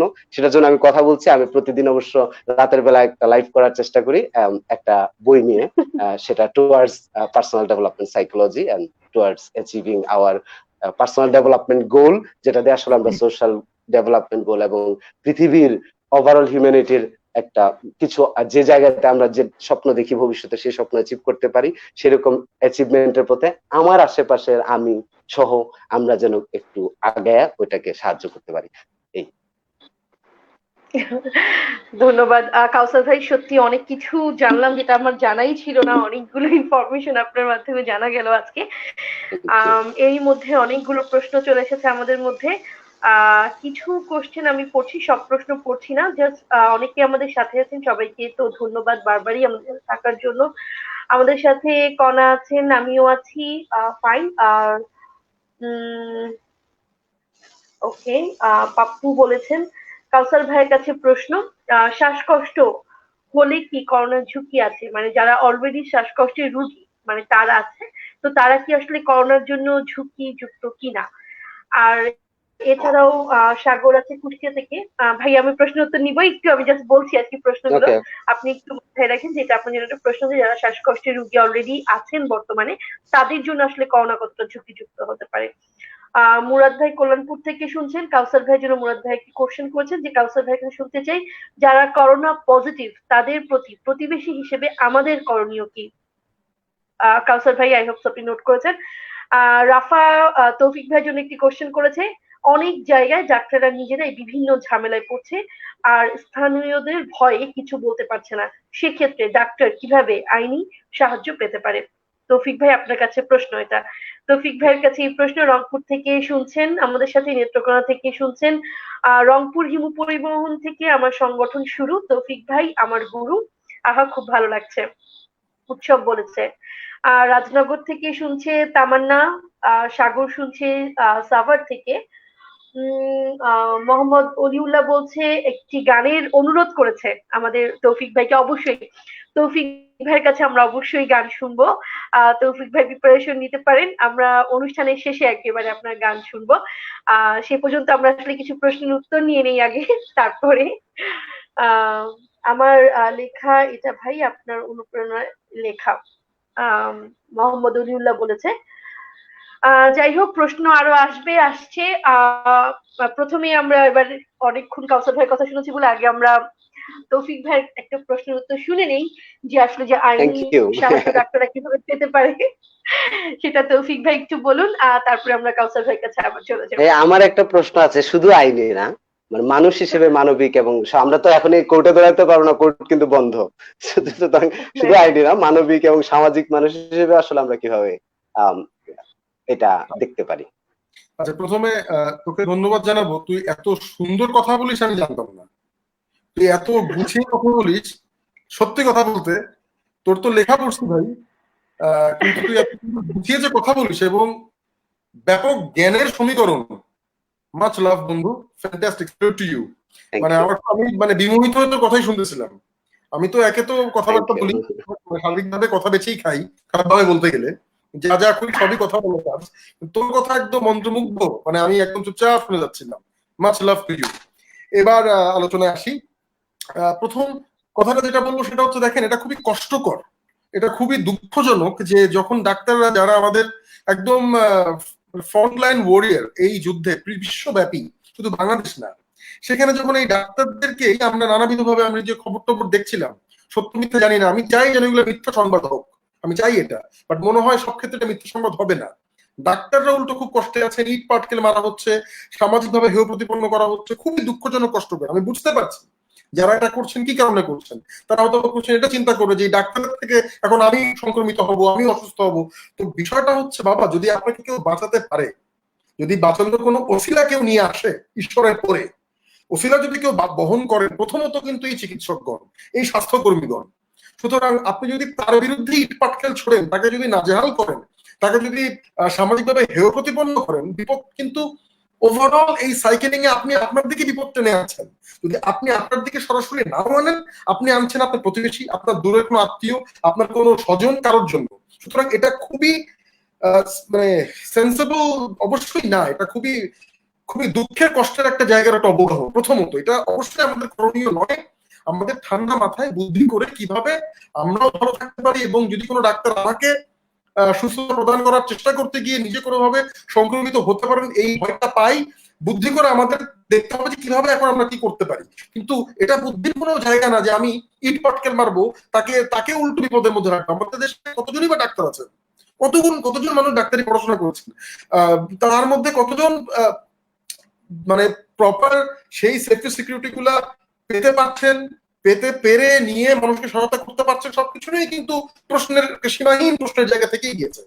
তো এখন আইনের জায়গা থেকে যেটা আমি বলবো, হ্যাঁ এটা সত্য, বন্ধু যেটা বলছিল যে এখন তো কোর্ট কাছারি বন্ধ। প্রথমত আমি দেখছি আমাদের সরকারের কিন্তু যেই ডিরেকশন গুলো রয়েছে তার মধ্যে আমি রিসেন্টলি দেখছিলাম একদম স্ট্রং ডিরেকশন কিছু এসেছে, যেন সব ক্ষেত্রেই এই ডাক্তারদেরকে সহায়তা দেওয়া হয়। তার মানে আমার নিয়ারেস্ট যে পুলিশ স্টেশন আছে আমি সেখানে যোগাযোগ করব, সেটা আমি ওয়েবসাইট থেকে পাই, আমার পরিচিত কোনো ভাই আছেন পুলিশে বা র্যাবে আছেন বা আর্মিতে আছেন, কোনো না কোনো মাধ্যমে, বা কোনো আইনজীবী আছেন, কোনো না কোনো মাধ্যমে খুঁজে বের করতে হবে কোথায় আমার কাছে পিঠে পুলিশ স্টেশনের অফিসার আছেন, এসপি, ওসি, যেই মহোদয় থাকুক না কেন, তাকে জানাতে হবে যে ভাই আমি কিন্তু বিপদে আছি, আমাকে কোনো না কোনো ভাবে আপনার সেফটি সিকিউরিটি দিতে হবে।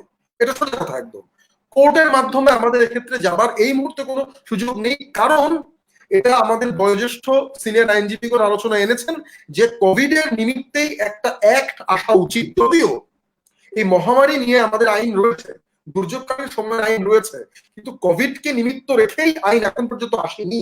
এটা যতদূর আমি জানি, আমি যতদূর আমি আপডেটেড আছি, আইনটা আসেনি, এটা আনার প্রয়োজন। যদি এই আইনটা আসে অবশ্যই সেখানে স্পেসিফিক ভাবে এই সমস্ত কথাগুলো আরো ভালোভাবে প্রতিফলিত হবে। অবশ্যই আমাদের বিজ্ঞরা যখন বানাবেন এগুলো নিয়েই বানাবেন।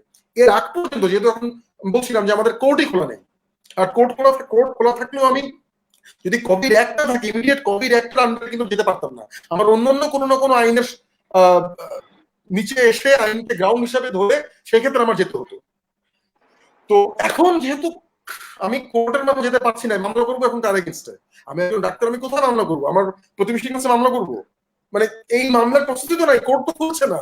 সুতরাং এখন প্রধান কাজ হচ্ছে প্রত্যেকটা পক্ষকে মাথায় রাখতে হবে যে ভাই এখন যেটা আমার বন্ধু বলছিল যে সেলফ অ্যাকচুয়ালাইজেশন, রিয়ালাইজেশন, এই জিনিসগুলো বুঝে মানে আমাদের একটু জ্ঞানে ধ্যানে একটু পাকাপোক্ত হতে হবে যে আমি যার বিরুদ্ধে কথা বলছি সেটা আমারই উপকার করতেছে। সিম্পল কল, আমি কেন তার বিরুদ্ধে নামবো? কোর্ট কাছারি অনেক পরের কথা।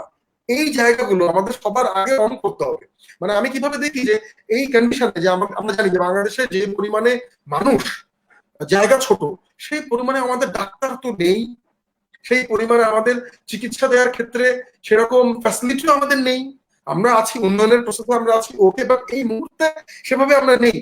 বড় বড় উন্নত রাষ্ট্রগুলোই যেখানে নেই, আমরা তো উন্নয়নশীলতার চক্রে যাচ্ছি, সামনে এগোচ্ছি, ভালো করছি, কিন্তু এখন পর্যন্ত নেই। যেহেতু নেই, কোভিড এর জন্য ভ্যাকসিন নেই, কোভিড এর জন্য বন্ধু ভালো জানবে আমাদের তোর যেটা বলি যে সিমটম দেখে যতটুকু দেওয়া যায় ওষুধ তাই দেওয়ার সুযোগ আছে, কিন্তু এক্সাক্ট কোনো মেডিকেশন তো নেই এই মেডিসিন থেকে সুস্থ হয়ে যাবে। তার মানে আমাকে এই জায়গায় এখন আসতে হবে যেন আমি অসুস্থ আমি না হই, অসুস্থ আমার হওয়াই যাবে না। মোট কথা, প্রধান কথা, আমার অসুস্থ হওয়ার সমস্ত রাস্তা চেষ্টা করতে বন্ধ করার, রোগ প্রতিরোধ ক্ষমতা বাড়াতে হবে। ওই একই প্রতিফলন আমি আনবো এখানেও, যে আমার এমন কোন অবস্থা সৃষ্টি না হয় যে আমার কোর্ট কাছে যেতে হয়। ডাক্তারদের থেকেও বড় দায়িত্ব তাদের, তাদের এই বোধের উদয়টা প্রয়োজন যে আমি ডাক্তারের বিরুদ্ধে যাবো না। আর যদি কেউ চলেও যায় তারপরে, সেক্ষেত্রে আমার অবশ্যই নিয়ারেস্ট পুলিশ স্টেশনে যোগাযোগ করতে হবে যে ভাই আই নিড সিকিউরিটি। এবং অবশ্যই পুলিশরাও এখন রাস্তায় নেমে এসেছেন, তারাও অনেক সহায়তা করছেন। দেখছি এটা খুবই আশাব্যঞ্জক ব্যাপার, মানে বাংলাদেশ পুলিশের কাছ থেকে এই অবস্থায় এই জায়গাগুলো পাওয়া, এটা অনেক আশাব্যঞ্জক জায়গা। এবং তারা সকলেই ফ্রন্ট লাইনে এক এক ধাপ আগে পিছিয়ে করে করেই তারা কিন্তু আছেন। সুতরাং তাদেরকে বলতে হবে যে আমার ইমিডিয়েট সহায়তা লাগবে। এবং গভর্নমেন্ট কিন্তু অনেক বেশি এই ব্যাপারগুলো কথাবার্তা বলছে। প্রচুর আমাদের ফেসবুকে পেজ আছে, পেজগুলোর নাম্বারগুলো আছে, র্যাবের পেজ আছে, এবং যতদূর আমি জানি, আমি কিন্তু লাইভ কিছু খবর পেয়েছি, যোগাযোগ করলে তারা কিন্তু উত্তর দিচ্ছেন, তারা সহায়তা চালাচ্ছেন, সহায়তা করছেন। সুতরাং এই সাপোর্টটা পাওয়া যাবে। আপাতত এটাই আমার স্বল্প জ্ঞানে, স্বল্প পরিসরের যেই অভিজ্ঞতা, সেখান থেকে আমি এটা বুঝতে পারি। আচ্ছা, আর আরেকটা ব্যাপার আমি আরেকটা ব্যাপার এখানে বলে দেখছিলাম, আরেকটা কোশ্চেন, না আর কোনো কোশ্চেন নেই। আমি একটু এখানে আপনার জন্য গানের অনুরোধ আছে ভাইয়া, গান গাওয়ার জন্য দিতে পারি। আমি আরেকটা এখানে একটা কথা বলবো যে আমরা সত্যি এখন জানি না যে পৃথিবীটা কোন দিকে যাবে। আমি শুধু বাংলাদেশ বলবো না, পৃথিবীটা কোন দিকে যাবে। আমরা যারা যারা সব জমিয়ে জমিয়ে রাখছিলাম, টাকা জমিয়ে রাখছিলাম, চাল কিনে রাখছিলাম, তেল কিনে কিনে রাখছিলাম, কতদিন যে একদিন কাটাতে পারছে, হয়তো একজন 10 দিন কাটাতে পারবে, হয়তো একজন 100 দিন। তারপর এটা পুরো একটা চেইন, পুরো বাস্তু সংস্থানের মতো কিন্তু আমাদের এই এই জীবনযাপন। সুতরাং আমি যে বলবো যে না তুই না খেয়ে মর, তুই হচ্ছিস কথার কথা চাষা বোঝা, আছে না আমাদের মধ্যে মানুষ, মানুষ হিসেবে মূল্যায়ন করতে পারে না, তুই হচ্ছিস সেই, তুই হচ্ছিস নিচু শ্রেণী, এই শ্রেণী। আরে বাবা, ওই নিচু শ্রেণীর মানুষটার জন্যই তুমি কিন্তু ঘরের সমস্ত কাজ করে কাজ দেখতে হয়ে যাচ্ছিল। এখন তোমাকে কিন্তু ঝাড়ু দেওয়া লাগছে ঘরে, এখন কিন্তু তোমাকেই কেয়ারফুল থাকতে হচ্ছে আমার গেটটা বন্ধ কিনা, চোর ডাকাত আসবে কিনা, তোমাকে কিন্তু আজকে রান্না করতে হচ্ছে। তুমি আগে বুঝে উঠতে পারতো না যে আমাদের ঘরে মা খালার কোনো কাজ করে কিনা, ঘরের নারী কোনো কাজ করে কিনা, এখন কিন্তু তোমাকে পেঁয়াজ কাটতে হচ্ছে। এখন কিন্তু তুমি বুঝতে পারছো যে রাজের চুলো বাজে, এখন কিন্তু প্রতিটা পদক্ষেপ সব বোঝা যাচ্ছে। আমি বলবো এটা কাইন্ড অফ ব্লেসিং কনভার্সলি, যে আমাদের অনেক বোধোদয় হচ্ছে, যাদের বোধোদয় হতো না বোধোদয়টা হচ্ছে। তো এগুলো বোঝার জায়গা আছে। আর ইমিউনিটি গ্রো করার যে ব্যাপারগুলো বন্ধু বলছে, খাওয়া দাওয়া ভালো করা, চেষ্টা করা। এভেনচুয়ালি আমি যেটা করছি, একদম ব্যক্তিগত একটা অবস্থা বলি, আমি জানি না ভবিষ্যতে কি অবস্থা যাবে, আমি খাওয়া কমিয়ে দিয়েছি। আমি এখন কম কম খাই, সোজা কথা। আমি কম খাওয়ার অভ্যাস করছি, কারণ আমি জানি না কি ঘটবে কিছুদিন পর। মানুষ বেশি খেলে অসুস্থ হয়, কম খেলে হয় না। আমি মেপে মেপে গুনে গুনে ক্যালকুলেট থাকতাম, বন্ধু তো ভালো করে জানলি, আমাদের কিন্তু মেপে মেপে খাওয়া খেতে দিত একদম। মাংস এই কয় পিস, তখন মন খারাপ লাগতো, মাত্র 3 পিস মাংস, কেন আর বেশি দিল না কেন? পরে গিয়ে বুঝলাম যে ওইখানে যে ক্যালোরি ছিল, আমাদের শিক্ষকরা বা হিসাব করে আবার দিতেন যে এই ক্যালোরি দিব, পরে আবার গেমস এটা কাটাকাটি হয়ে যাবে, আবার মাগরিবের আগে এই খাবার, এটা আবার যখন পড়তে বলবো আমাদের ইভিনিং প্রেয়ারে, তখন পড়তে গিয়ে কাটাকাটি হয়ে যাবে। So that was a whole ecosystem going on back in the days. It was very smart. তখন তো বুঝিনি, খালি কমপ্লেন করতাম এগেইনস্টে, এটা খারাপ, ওটা হচ্ছে না কেন, যেটা হয় আর কি। এখন অনেক কিছু বুঝতে পারতেছি। সো আমি যেরকম কমিয়ে দিচ্ছি। যারা ধূমপান করি, ভেরি ব্যাড, সময় খুবই খারাপ। বের হয়ে আসার চেষ্টা করেন, কমানোর চেষ্টা করেন, আস্তে আস্তে বের হয়ে আসার চেষ্টা করেন। নিজে ভালো থাকেন, প্যাসিভ স্মোকিং করে অন্যকে ক্ষতি করেন না। এই দুর্যোগকালীন সময়ে আর বেশি বাতাসকেও নষ্ট করেন না, বায়ুকেও ক্ষতি করেন না, এটাও একটা অনুরোধ। আর আমাদের নিজেদের ডেভেলপমেন্টের জন্য, যেটা আমি মাঝে আমার একটা ছোট ভাইকে দেখছিলাম, ও এখন অনলাইন বেসড কাজবাজ করছে। আমি এত ভালো বুঝি না, ফাইবার, আপওয়ার্ক টাইপের কিছু কাজ আছে যেগুলা ফ্রিল্যান্সিং কাজ বোধহয় করে। এখানে ঢুকে বিভিন্ন বাইরের দেশের কাজ করতে পারছে, কাজ করার যে সুযোগ রয়েছে এগুলো করছে দেখলাম। ও বলছে যে ভাই আমি এই করতে পারছি, আমি ভাবে আমার টাকা জমছে, ডলার জমছে। গুড। এটা কিভাবে করছিস বলছে কিছু কিছু কোর্স করতে। তার মানে ইনকাম তৈরি করার আমাদের রাস্তা খুঁজে বের করতে অন্যভাবে। তার মানে আমাদের জ্ঞান প্রয়োজন, জ্ঞান না থাকলে কিন্তু হবে না। জ্ঞান শুধুমাত্র পাঠ্যপুস্তকের জ্ঞান তা না। এই জ্ঞান, এই যে জিনিসটা আমি জানি না, বলছিলাম যে সামথিং ফাইবার, আপওয়ার্ক, আমি জানি না, এটা জানতে হবে, এটা জানতে হবে, জেনে সেভাবে কাজ করতে হবে। আমি মাঝে দেখছিলাম বিশ্বের বড় বড় ইউনিভার্সিটি গুলো অনেক ফ্রি কোর্স করাচ্ছে, সার্টিফিকেশন আছে। আমাদের শুধুমাত্র সার্টিফিকেশনের দিকে তাকিয়ে ছুটলেই কিন্তু চলছে না। সার্টিফিকেট পেয়ে গেছি বাবা, সার্টিফিকেট পেয়ে গেলা, তুমি কাজ জানো না, লাভ নাই। সবার আগে কাজ জানতে হবে। হতে পারে অনলাইন কোর্স গুলোর ভ্যালু আহামরি ওইরকম অনার্স মাস্টার্স স্ট্যান্ডার্ড না, but you are learning something. কোন শিক্ষাটা কোথায় গিয়ে প্রতিফলিত হবে আমি তুমি জানি না, আমরা কেউই জানি না। সুতরাং শিক্ষা যতটা পারবো এখন আমি থাকতে, বাসায় থাকলে আমি গান শুনি, গানে অনেক বাংলা শব্দ আসে, গানে অনেক ফিলোসফি আছে। আমি বই পড়ি, বইতে অনেক শিক্ষণীয় আছে, ফিলোসফি আছে। আমি একটা মুভি দেখি, ভালো মুভি দেখি, 5টা মুভি দেখি, 5টা মুভি দেখে বুঝতে পারবো 3টা আমার জন্য উপকারী ছিল, 2টা আমার জন্য অপকারী ছিল, কারণ আমি কিছু শিখতে বুঝতে পারি নাই। বিনোদনটাও তো প্রয়োজন অবশ্য, ঠিক আছে, বাট একদম সেই মুভিগুলোও দেখবো না যেটা মানে কেমন। তো সেটা বুঝতে গেলেও তো 5টা দেখতে হবে, নাহলে আমি খারাপ বুঝবো কিভাবে? যদি আমি অন্ধকার না থাকে আমি তো আলো বুঝবো না, কালো না থাকলে তো আমি ভালো বুঝবো না। সো ওই ওই ক্ষেত্রেও তো আমাকে থাকতে হবে, রাখতে হবে। সো স্টুডেন্টস যারা আছি, আমরাও যারা প্রতিনিয়ত ইভলভ করছি, আমরাও যারা শিখছি, শিখতে চাইছি, জানতে চাইছি, আমাদেরও পড়ার উপর থাকতে হবে। মেডিটেশন বলছিল বন্ধু, এখন সুন্দর পবিত্র সময় যাচ্ছে একটা, যারা ইসলাম ধর্ম অনুসারী আমাদের জন্য। আমরা নামাজ কালাম আদায় করছি, আমরা রোজা থাকছি, নিজেদের আমাদের নফস ঠিক রাখার জন্য সুযোগ পাচ্ছি। এই সময়গুলো কাজে লাগাই, মেডিটেশন করি, নামাজ কালাম আদায় করি, ধর্মগ্রন্থ আছে সেখান থেকে শিক্ষা নিই, মানুষকে জানাই, বোঝাই। আমরা যদি মিমও পাঠাই, মিম সংস্কৃতির মধ্যে থাকি, চেষ্টা করি না একটু মিমের মধ্যে একটু দুষ্টুমি করে একটু শিক্ষণীয় কিছু দিয়ে দিতে। একটু 5টা মিমের মধ্যে একটা মজার, মানে শিক্ষণীয় কিছু একটা মজার দিয়ে দিলাম, ওটা টিকে যায়, ওটা থেকে যাবে। এই সেটা একটু করি। মাঝে আমি আমার ওই ছাত্রছাত্রীদের বলছিলাম যে আপনাদের তো সুন্দর সময় আসলো, আপনাদের তো ফেসবুক থেকে দূরে রাখা যায় না, দূরে রাখানো যায় না, সোশ্যাল মিডিয়া দূরে রাখানো যায় না, আপনাদের স্যারও ঢুকে থাকে, ঠিক আছে মেনে নিচ্ছি, বাট এখন তো আপনাদের আরো পোয়াবারও সবাই ঢুকে থাকছেন ফেসবুকের মধ্যে। তো এখন কাজের কাজ কি করছেন বলেন? তো বলছে স্যার লাইক দিচ্ছেন, যে লাইক, শেয়ার, হার্ট, ঠিক আছে, প্রেম ভালোবাসা, এ বাদে আর কি করছেন বলেন? এ বাদে আর কি ঘটছে? তো মোটামুটি অনেকে বলে স্যার আমি এই করছি, আমি অন্টারপ্রেনারশিপের কাজ করছি, ওটা বিষয় সেটা করছি। তো আমি তখন ওদেরকে বলি যে আমাদের যেহেতু আইন পড়ে, যে আমাদের আইনের যে পেজ গুলো আছে একটু ঢুকে রাখেন, তো লাইক দিয়ে রাখবেন। ওখানে অনেক আইনজীবীগণ অনেক সময় অনেক রকমের তথ্য আপলোড করছেন, জমি জমা সংক্রান্ত, আপনার তালাক সংক্রান্ত, বিভিন্ন ক্রাইম সংক্রান্ত, ইন্টেলেকচুয়াল প্রপার্টি সংক্রান্ত। চোখ চোখ বুলিয়ে বলে বিভিন্ন একটা গান শুনেছেন, একটা বলিউড একজন নায়ক একজন নায়িকার একটা পোস্টে লাইক দিয়েছেন, পরের পোস্টে ওটা আসছে, একটু দেখে নেন, বুঝে নেন, থেকে যায় অবচেতন মস্তিষ্কে, ক্ষতি তো নেই। এই তো আপনার জায়গাটা। একইভাবে ওদেরকে বলি যে আপনাদের হয়তোবা বড় বড় ইংরেজি দাঁত ভাঙা পড়তে একটু মনে হয়, স্যার এটা কিভাবে পড়বো স্যার, বিনোদন, এটার মাধ্যমে তো বিনোদন স্যার নাম আসতে পারে স্যার, আপনি খালি বলছেন স্যার একটু ডেইলি স্টার পড়ো, একটু অবজারভার পড়ো, ইংরেজিটা ভালো হবে, কারণ আমাদের মাধ্যম বাংলাদেশ ব্রিটিশ ল এখন পর্যন্ত আমরা প্র্যাকটিস করছি, তো ভালো হবে। সেক্ষেত্রে আমি বলছি ওকে, you listen to some different music where you can basically get opportunity to flourish your vocabulary. তুমি কোল্ডপ্লে শোনো, তুমি পিঙ্ক ফ্লয়েড শোনো, অনেক শব্দ শিখতে পারবো ওখান থেকে। তুমি লর্ড অফ দ্য রিংস দেখো, 7-8টা ইয়ে আছে, পর্ব আছে লর্ড অফ দ্য রিংস। আমি বসলে এতগুলো শব্দ জমে যায় আমার, যেগুলো মানেই আমি জানি না। বসে বসে ওইগুলোর সিনোনিম শিখতে হয়, যেগুলো বসে বসে আমার বিপরীত শব্দ কি শিখতে হয়। শিক্ষা তো হয়ে গেল, 1 দিন 2 দিন 5 দিন 10 দিনে হয়ে যাবে, ভুলে যাবো, আবার পড়বো, আবার শিখবো। তো বিনোদনও হলো, মজাও হলো, শিক্ষাও হলো, তো ভালো। তো এক দিলে অনেক পাখি মারলাম, ক্ষতি কি? সেটাই, একদম ঠিক তাই, যে আমাদের সময়টাকে সঠিকভাবে ইউটিলাইজ করতে হবে। আমরা বাসায় বসে থেকে শুধুই অবসর যাপন করে সময়টাকে পার না করে একটু সঠিকভাবে ইউটিলাইজ করার সময়ও বটে এখন আমাদের। আমরা অনেক সুন্দর সুন্দর কথা শুনছিলাম, এর মধ্যে অনেক অনেক প্রশ্ন জমা হয়েছে।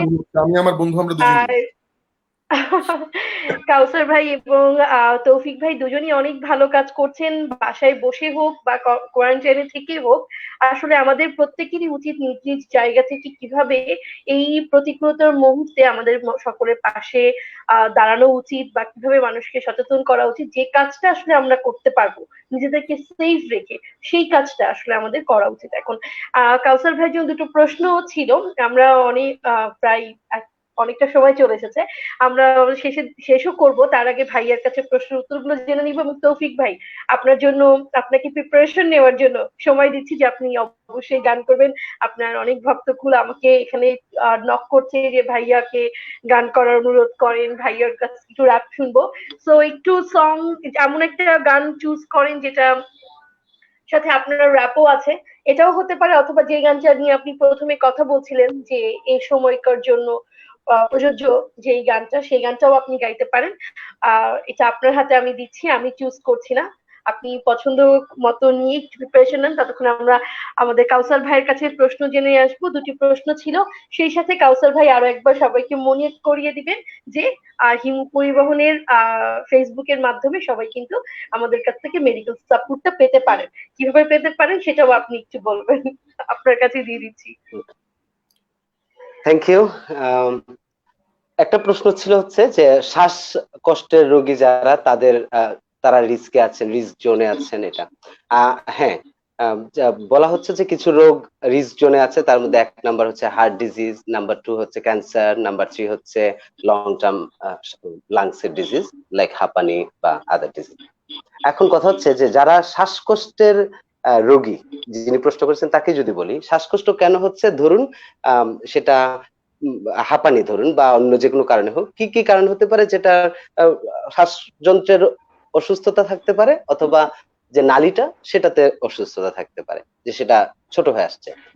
তো সেটা করার জন্য ধরেন কেউ কেউ ইনহেলার নেই, আমরা 2টা ধরনের ইনহেলার নেই। একটা হচ্ছে ধরেন প্রিভেন্ট করার জন্য, যাতে আমি অ্যাটাকটা আমার না হয়, আরেকটা হচ্ছে অ্যাটাক হইলে আমরা নেই। 2 ধরনের ইনহেলার আছে। তো আমাদের কি করতে হবে আসলে, ধরুন শ্বাসযন্ত্রটা যদি আমাদের কাজ ঠিক মতো না করে, তাহলে হচ্ছে যখন করোনা হবে, তখন হচ্ছে যখন করোনাটা বেড়ে যাবে, অনেকগুলা ভাইরাস যখন জমে যাবে বাচ্চা কাচ্চা পয়দা করে, এবং তারা কোষগুলাকে যখন ভেঙে ফেলবে, বা তারা যখন আরো বেশি কোষ ভেঙে ফেলবে এবং আরো বেশি ভাইরাস উৎপাদন হবে, তখন শরীরের যে পুলিশগুলা আছে, যে কোষগুলো ওদেরকে মারতে চায়, তারা দৌড়ে আসবে, আসে পরে তারাও লাংসের ভিতরে জমা হয়ে যাবে। চোর, পুলিশ, দর্শক সবাই মিলে লাংসটারে ভারী করে ফেলে। এই হচ্ছে সমস্যাটা, তখন আমরা শ্বাস নিতে পারি না। তাহলে এখন আমার কি করতে হবে, আমার যদি অলরেডি শ্বাসযন্ত্রে কোনো সমস্যা থাকে, সেটাকে আমার কম রাখতে হবে। দেখুন, আমার কাছে একজন রোগী এসেছিলেন, ভাগ্যিস আমি ওনাকে মোটামুটি দূরত্বে থেকে ট্রিটমেন্ট দিয়েছিলাম, এবং উনি হচ্ছে আমার উপজেলার প্রথম কোভিড-19 পজিটিভ, পরে ধরা পড়েছেন আর কি। আমি ওনার স্ত্রীকে দেখেছিলাম, ওনার পেছনে ওনার হাজবেন্ড ছিলেন, হাজবেন্ড পরে ধরা পড়েছেন। যাই হোক, তো উনি কিন্তু হাঁপানির রোগী ছিলেন এবং উনি 1 সপ্তাহের মধ্যেই সুস্থ হয়ে গেছেন। সুতরাং এটা এমন কিছু না যে আপনি সুস্থ হবেনই না। প্রবলেমটা হচ্ছে আপনি শ্বাসযন্ত্র ভারী হয়ে যাবে, আপনি জানেন সেটা, আমিও আপনিও সবার ক্ষেত্রে। সুতরাং আমি আগে থেকে যদি আমার কোনো সমস্যা থাকে, সেটার আমি রেগুলার ট্রিটমেন্টটা কন্টিনিউ করব। মানে হচ্ছে আপনি যদি রেগুলার ইনহেলার নেন এবং রেগুলার যদি আপনি সুস্থতা বজায় রাখেন, এটা হার্ট ডিজিজের ক্ষেত্রেও, যার কোলেস্টেরল আছে সে যদি কোলেস্টেরল কম খায়, কোলেস্টেরলের জন্য যে ওষুধটা খেতে হবে সেটা খায়, এবং হার্টের ব্লাড যাতে জমা না হয়ে যায়, কোলেস্টেরলের যখন আটকাবে রক্তনালীতে, ওখানে ব্লাডের অন্যান্য কোষগা জমা হয়ে সেটাতে একটা আবদ্ধ করে ফেলতে পারে, তাই না? এই তো বিষয়টা, তাই এটাই ব্লক বলে। তো ব্লকটা যাতে না হয় সেজন্য কি করতে হবে, কোলেস্টেরল কম খাইতে হবে, কোলেস্টেরল যাতে ভেঙে যায় সেটার জন্য ওষুধ দেওয়া হয়, রক্ত যাতে জমাট না বাঁধে সেটার জন্য ওষুধ দেওয়া হয়। তাহলে এই ওষুধগুলো আমাকে কন্টিনিউয়াসলি নিয়মিত খাইতে হবে, সেই ওষুধগুলো আমাকে বন্ধ করা যাবে না। এভাবে তার মানে তাহলে আমি যখন বন্ধ করলাম না, তখন আলটিমেটলি আমার হয়তো রিস্কটা কমে আসবে, এটুকু বলা যায়। আর আহসান হাবিব মুরাদ, আমরা সবাই চিনি তাকে, তো সে একটা প্রশ্ন করেছে, সেটা অনেকটাই যে প্রশ্নটা করা হয়েছিল তৌফিককে, সেটা হচ্ছে যে ডাক্তার যদি আক্রান্ত হয় তাহলে কি করব, তো আমার প্রতিবেশী যদি আক্রান্ত হয় কি করব। কথা কিন্তু একই হয়ে গেল, ডাক্তারও আমার প্রতিবেশী হইতে পারে, ইঞ্জিনিয়ারও আমার প্রতিবেশী হইতে পারে। ডাক্তার আমার এখন প্রয়োজন, ইঞ্জিনিয়ার আমার প্রয়োজন না, তাই বলে তারা আমি ঢিলাবো তা না। মানে বিষয়টা হচ্ছে যে ডাক্তার ডাক্তার হোক, ইঞ্জিনিয়ার হোক, COVID-19 পজিটিভ হোক নেগেটিভ হোক, আমার যেটা মানা সেটাই আমাকে মানতে হবে, কারণ আমি জানি না যে আমারই COVID-19 পজিটিভ আছে কিনা। আমি যদি ঢিল মারতে গেছি গিয়া হয়তো আমি আরো 10 জনকে দিয়ে আসছি COVID-19 পজিটিভ, অথবা আমি ঢিল মারতে গিয়া ওই সামনে যারা আমার সাথে বন্ধু বান্ধব ছিল তাদের সাথে একসাথে বসে চা খেয়ে আসছি, তখন চালার কাছ থেকে সবাই আবার নিয়ে বাড়িতে চলে গেছি, কিন্তু ডাক্তার কিন্তু বাসায় বসা, তার পরিবার কিন্তু বাসায় বসা, তাদের কাছ থেকে আমাদের নিতে হয় নাই, আমরা কিন্তু এমনিতেই গিয়ে জড়ো হয়ে একজন আরেকজনকে দিয়ে চলে আসছি। সুতরাং আসলে কার আছে কার নাই এটা হচ্ছে আমার জন্য জরুরি। আমি যখন ধরা পড়বো পজিটিভ, আমি যেন আইসোলেশনে থাকি, আমি যেন বদ্ধ থাকি। কিন্তু আপনি আমি আছে কিনা এটা জেনে কি করবেন? আপনার তো মনে করতে হবে যে আমি নিচে সামনে যে আছে সেই হতে পারে, কারণ ইভেন 2 থেকে 14 দিন রাখতে পারে লক্ষণ প্রকাশ পাইতে। তার মানে আপনি কিভাবে বুঝবেন যে আপনার সামনে দাঁড়ানো লোকটার COVID-19 পজিটিভ না? আমার 2 জন ব্যাচমেট গতকালকে ধরা পড়েছে COVID-19 পজিটিভ। আমার এক খুবই প্রিয় বড় ভাই, যার সাথে আমি সার্জারি ওয়ার্ক করেছিলাম, ওনাকে দেখে আমার সার্জন হওয়ার ইচ্ছা হইতো, এরকম খুবই ভালো একজন সার্জন, ইয়াং একজন প্রমিজিং সার্জন। তো ভাইয়া নিয়মিত লেখালেখি করছেন, COVID-19 নিয়ে মানুষকে সচেতন করতেছেন, উনি ওনার সবকিছু করতেছেন। গতকালকে শুনি ভাইয়া পজিটিভ। সো নোবডি নোজ, কেউ, উনি তো দূরে থাকার চেষ্টা করছেন, কিন্তু উনি উনারই হয়ে গেছে। উনি হয়তো ট্রিটমেন্ট দিতে গিয়ে কোনো রোগীর কাছ থেকে কোথাও থেকে পেয়েছেন, কিন্তু আমি যেটা বলতে চাচ্ছি সেটা হচ্ছে আপনি যে ডাক্তারের বাসায় ঢিলাইতে গেলেন, আপনারই যে পজিটিভ না কে বললো আপনাকে? আপনি তো ছড়াই দিয়ে আসতে যেতে পারেন। সুতরাং পজিটিভ হইলেও যেটা আমার করণীয়, আমাকে ঘরে থাকতে হবে, কম বেরোতে হবে, এবং 3 মিটার 3 ফুট থেকে 6 ফুট দূরত্ব বজায় রাখতে হবে। লোক জড়ো হলে একটু দূরে থাকতে হবে। আরেকজনও যদি মাস্ক পরে, আমিও যদি মাস্ক পরি, সে যদি আমার হাঁচি নাই দেয়, সে হাঁচি দিয়ে দিলে সেও মাস্ক পরা, আমিও মাস্ক পরা। আমি যদি কোথাও বেশি একটা হাত না দিই, কোথাও যদি হাত দিয়ে হাত যদি আমি ধুয়ে নিই, তাহলে সে COVID-19 পজিটিভ হইলেও বা আমার কি? Isn't it? সো আমাদেরকে এইটা মনে করেই কাজ করতে হবে। আরেকটা হচ্ছে একটা খুবই দুঃখজনক জিনিস আমরা দেখছি, মানুষ যখন অসচেতন হয় এবং মানুষের মধ্যে যখন কুসংস্কার থাকে, মানুষ যখন একটা ব্যাপারকে অলৌকিক ভাবে দেখতে পছন্দ করে, তখন যে জিনিসটা হয়, এখন দেখুন আমরা COVID-19 বিশ্বাস করি না, কিন্তু আমরা যখন দেখি সত্যি আমার পাশে একজন মারা গেছে, তখন আমি এমনই বিশ্বাস করি, তখন তাই আল্লাহর চেয়েও বেশি বিশ্বাস করি। আমি তখন আল্লাহরও অত ভয় পাই না যত ওরে ভয় পাইছে। ও মরে গেছে, পুলিশ এসে বলছে আমরা জানাজা পড়মু, ও এখন ছড়াইতে পারবে না, তাও বিশ্বাস করে না, ও দরজা লাগায় তখন যে খিল দেয়, ঠিক আছে, যে আর খিল খুলবে না, সে বাবা হোক, বোন হোক, ভাই হোক, ঠিক আছে, চিরদিনের বন্ধু হোক, হ্যাঁ, সে আর দরজা খুলবে না। সে তখন আল্লাহর চেয়েও করোনা বেশি বিশ্বাস করে। আর 2 দিন আগে সে তাকে করোনা বিশ্বাস করানোই যাচ্ছিল না। যখন সে এরকম বিশ্বাস করে, তখন তার কোনো কিছু দিয়ে আর বিশ্বাস করানো যায় না যে ভাই এটা ছড়াবে না। একজন মৃত মানুষের ক্ষেত্রে 2 থেকে 4 ঘন্টা পরে সে আপনার কাছে আর করোনা ছড়াইতে পারবে না, সে তখন আপনার চেয়ে কম বিপজ্জনক।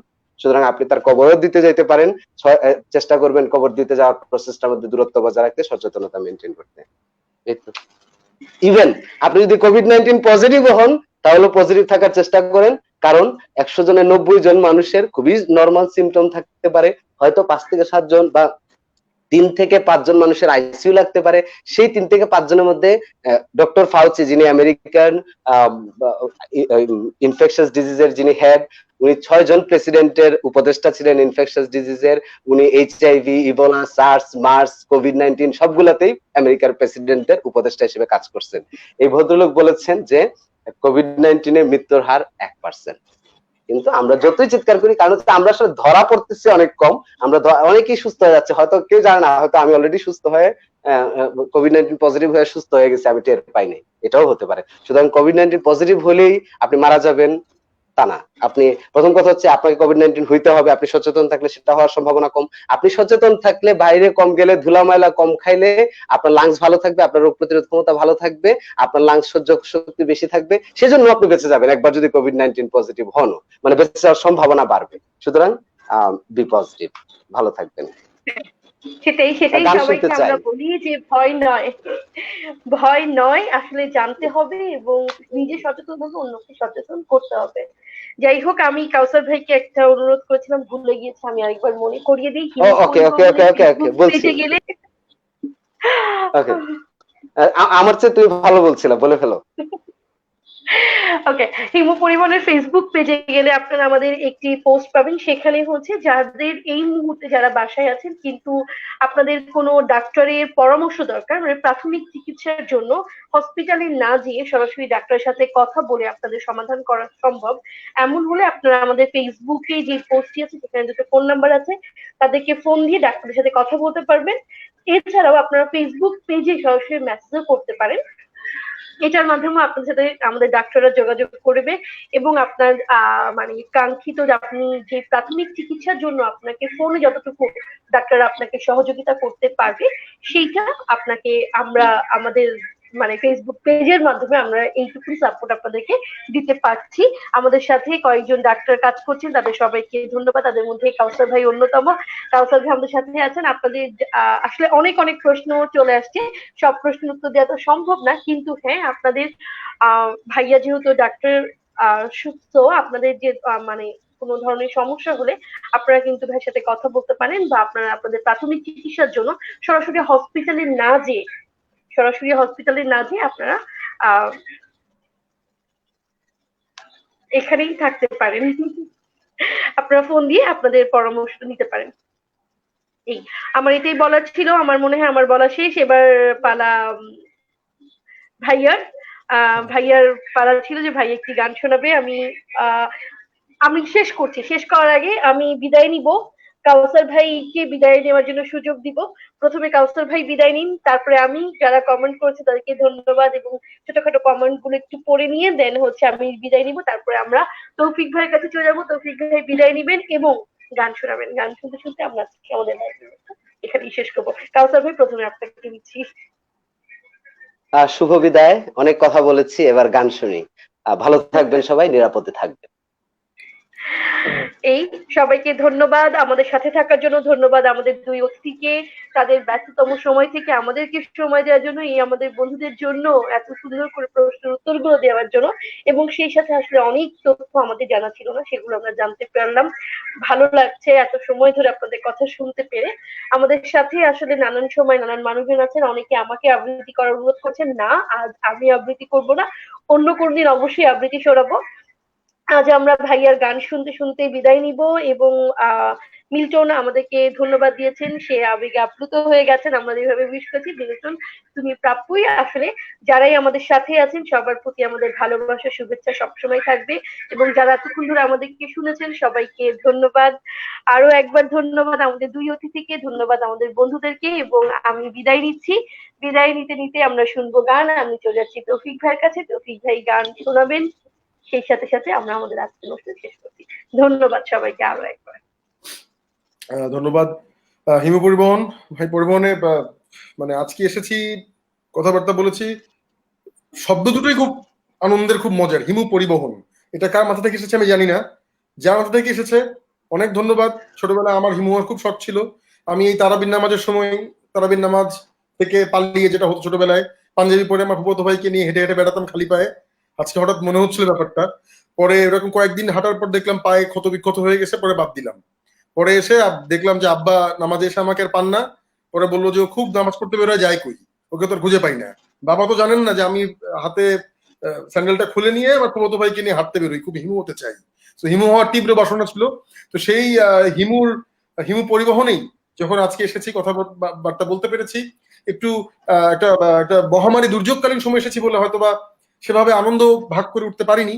তো নিশ্চয়ই ইনশাল্লাহ ভবিষ্যতে যখন সবকিছু থেমে যাবে, পৃথিবী আগের জায়গায় ফিরে আসবে, আমরা হাসবো, আমরা গাইবো, আমরা উড়বো, তখন আবার হোপফুলি এভাবেই ফিরে আসবো সব আরো ইতিবাচক হয়ে। ওকে, নতুন যে গানটা আমার বের হয়েছে যেটার নাম হচ্ছে তুই পারিস। তুই পারিস গানটা একটা সেকেন্ড বিরতি নিব, একটা সেকেন্ড বিরতি নিচ্ছি। ওকে, তুই পারিস যে গানটা আমার বের হয়েছে, তুই পারিস গানটার লিরিকটা পেয়েছি। হ্যাঁ, আমি গানটা গাইছি না, আমি লেখাটা আবৃত্তি করছি। আবৃত্তিও বলা যাবে না, এটা জাস্ট বলে যাওয়া, হয়তো আবৃত্তিও না, গাওয়াও না, র্যাপও না, কিছু একটা যেটা আমি করবো আর কি। তো তুই পারিস ইউটিউবে আছে, সদ্য জন্ম নেওয়া একটা গান, ছাড়া একটা গান, ওটা ওটা ওটা বলছি আর কি।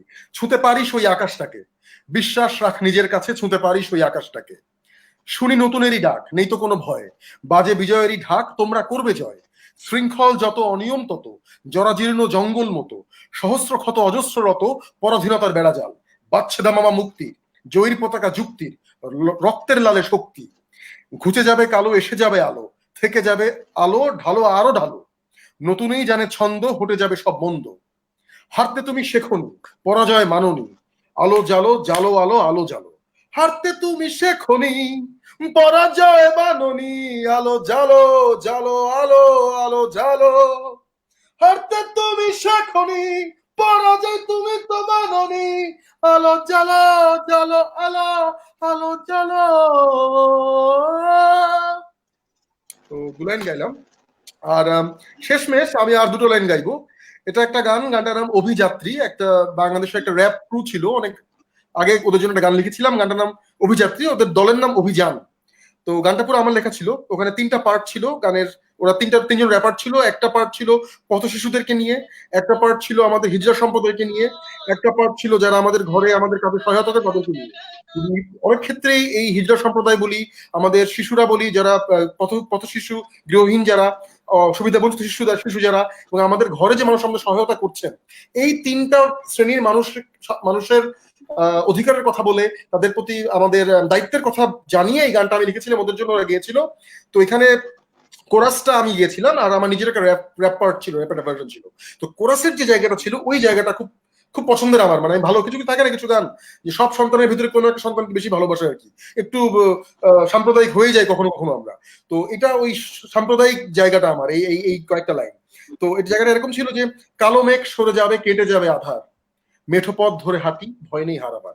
ওই কালো মেঘ সরে যাবে, কেটে যাবে আধার, মেঠো পথ ধরে হাঁটি, ভয় নেই হারাবার। কালো মেঘ সরে যাবে, কেটে যাবে আধার, মেঠো পথ ধরে হাঁটি, ভয় নেই হারাবার। এই তো, গিটার নেই, কিছু নেই এর মধ্যে, খালি গলায় প্রস্তুতি ছাড়াই গাইতে হবে আর কি। আমার সুন্দর কানে সবাই শুনতে পাচ্ছি। যাও, এতটুকুই। ধন্যবাদ সকলকে হিমু পরিবহনের, ধন্যবাদ আমার শ্রোতা ভক্ত যারা শুনেছে, আমার ছাত্রছাত্রীরা যারা শুনেছে, সকলকে। উপস্থাপিকা আপনি ছিলেন হুরে জান্নাতি আপু, আমার বন্ধু মহিদুল কাউসার, জান্নাত আপু সরি। সকলকেই ভালোবাসা, অনেক শুভকামনা, বাংলাদেশের জন্য দোয়া, পৃথিবীর জন্য দোয়া, ভালোবাসা। এই তো, থ্যাংক ইউ, সবাইকে আরো একবার ধন্যবাদ। Bye bye.